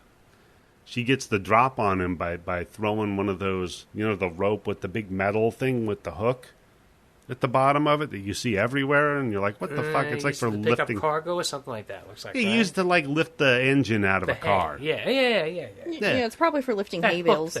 Yeah. Well, she swings that thing and fucking hits him with it. And he gets the drop on him for a second, but he just immediately jumps on her and starts choking her ass out. But she reaches around him, gets his scythe. Reach around. She gives him the old reach around while he's choking around, and Candice is hot as hell. She gets the scythe from him and stabs him with it. She has to take his weapon and empower herself with it. She has to penetrate him with his own weapon. And he must have something wrong with his dick. Does he have, was that Predonia? Oh, yeah. What's that called when you got a curve in your cock, Candice? I have no idea. You've never seen the commercials where they show the guy with a banana? And it's supposed to be his dick? Yeah, you know what sucks with that? The only way that they fix that, Tim? Where you get it's like a plaque buildup in your dick, right? Oh no! Do they have to crack something? No, they actually have to cut a wedge out of the side that's longer to straighten it out. Oh. Yeah. And then just overall, you lose a little. So you know what? Just leave it curved, baby. Yeah, I mean, depending on hey, maybe with reverse cowgirl or lazy dog, that's pays off even I was better. going to say Lazy some. dog. Or hey, maybe that straightens things out, right? Yeah, there you go. Then she could break it on accident. There you go, on accident, Tim, and By it'll accident. lean back the right direction. So now she stabs him with the scythe. He falls down. She rams his head into the press, crushes it a few times. And with his head stuck there, he takes the mask off and says, "Taylor, I knew you were the one." She cranks it one more time. Candice cranks it. All that juice comes gushing out. And then, And yeah, I'm done. From the apple press. they both sploosh all over the place. I light up a cigarette. Yeah. Taylor does it, though, with gasoline, which, remember, he had a fire retardant on. And On his face. On his face, he said. But True. then, no, look, he's unreliable narrator at that point, right? Mm-hmm. You Yep. don't know what he's wearing. Those clothes could be fire retardant, too. She never asked about them. Good point. Ah. But no, so she burns the shit out of that whole place. Even goes out and tosses the axe handle in there for good measure. And watches it burn. Then we get a little slight jump scare in the back because the cameraman and old Doc, they both lived. And I like the line, the cameraman's like, "Is he? I don't know what he is." And England nails it. He's like, "Just a man. He's just a man." We cut in tight to the burning building and credits. But wait! There's more. Bum, ba, ba, ba, ba, ba, ba, ba. Little psycho killer for you. And we're in the morgue, watching a dude do all the prep work while the credits roll. Opens up a door, wheels the body out of it, removes the sheet. There's a body in there all burnt up. And oh shit, it sits up like The Undertaker, or Kane, I suppose would be more appropriate. That's a wrestling reference. Okay, I'll take your word for it. And while I was going over Internet Movie Database, looking at Scott Glosserman, the writer, director, producer of this, he's got another thing announced called B4TM, Okay. Before the Mask. No. Yeah, with Kane Hodder, Angela Gothels, Nathan, all the players But how's it going to be a prequel if she's in it? getting back involved. You know, I don't know. And the girl from Bones is going to be in it too, I guess. So that's something. Emily Deschanel? No. Okay, never mind. It's no, it was more of a bit player. She's best known for Bones. Bridget Newton. I don't Yeah. know that name. I don't know, but yeah, it looks like Before the Mask is going to be coming out one of these days, When? maybe or maybe not. Like I said, they've been wanting to do this for years, and it's never happened. Yeah, I mean, we'll see. I mean, has this movie gotten like a big cult audience now? It's like, Yeah, I think so. I think it really found its audience over the years. Eventually, yeah. I mean, it's not It's- like huge or anything. It's but one of those movies that, like, the people who know it absolutely love it, Mm-hmm. but there's a lot of people who don't know it. yeah, it's not on a level of like a Cabin in the Woods or a. What well, the else title would be? doesn't help it. I'll say that. Behind the Mask: The Rise of Leslie Vernon. Yeah, It's- that's yeah, a, it's The not a very Rise good of Leslie title. Vernon did it. And I was Yeah. like, if I saw that title on myself, I'm flipping through the blood bank or something. I saw that, I'd be like, fuck that shit. yeah. Plus, I mean, it's fun, but the mask design isn't really. It doesn't work as a cover, you know. Mm-hmm. Yeah. Anyhow, phenomenal movie though. Everybody should go check it out. So, No, they Man, should have already just- watched it. We told them to stop listening to the podcast and watch the movie. of course, This movie just just love it so much. Just takes me back to my pothead days in high school when I would just smoke weed and watch slasher movies. Oh, man. I wish I could know that Candice. Yeah? Pothead Candice. That'd be an interesting Candice to know. Yeah. I mean... No, oh, you haven't seen Friday the 13th Part 5? That's one of my favorites. Here, let me turn it on for you. No, she's not. Well, actually, back then, she'd be like, for real, but, you know? Watch this kill. Hey, wait, let me rewind it for you. Yeah, I used to do that. Let's watch it again. Let's watch it in slow motion. Oh, no. One of those, huh? Let me rewind it for you. Real fun at parties. Did you see it? But did you really see it? Okay, one more time. But did you get it? So I think that's about all we can talk about with Behind the Mask. Phenomenal movie. JM, thank you for joining us. If people, is there something on the internet you want people to pay attention to, or something you're doing? Me. Or I mean, we've got pay attention to me. Yeah, plug your pluggables, my friend. Yeah. Okay. So I can be found on Twitter at MRJMBRANDT, Mr. JM Brandt, or Instagram j.m.brandt. And then you can also follow our comic Instagram at Swamp Dogs Comic.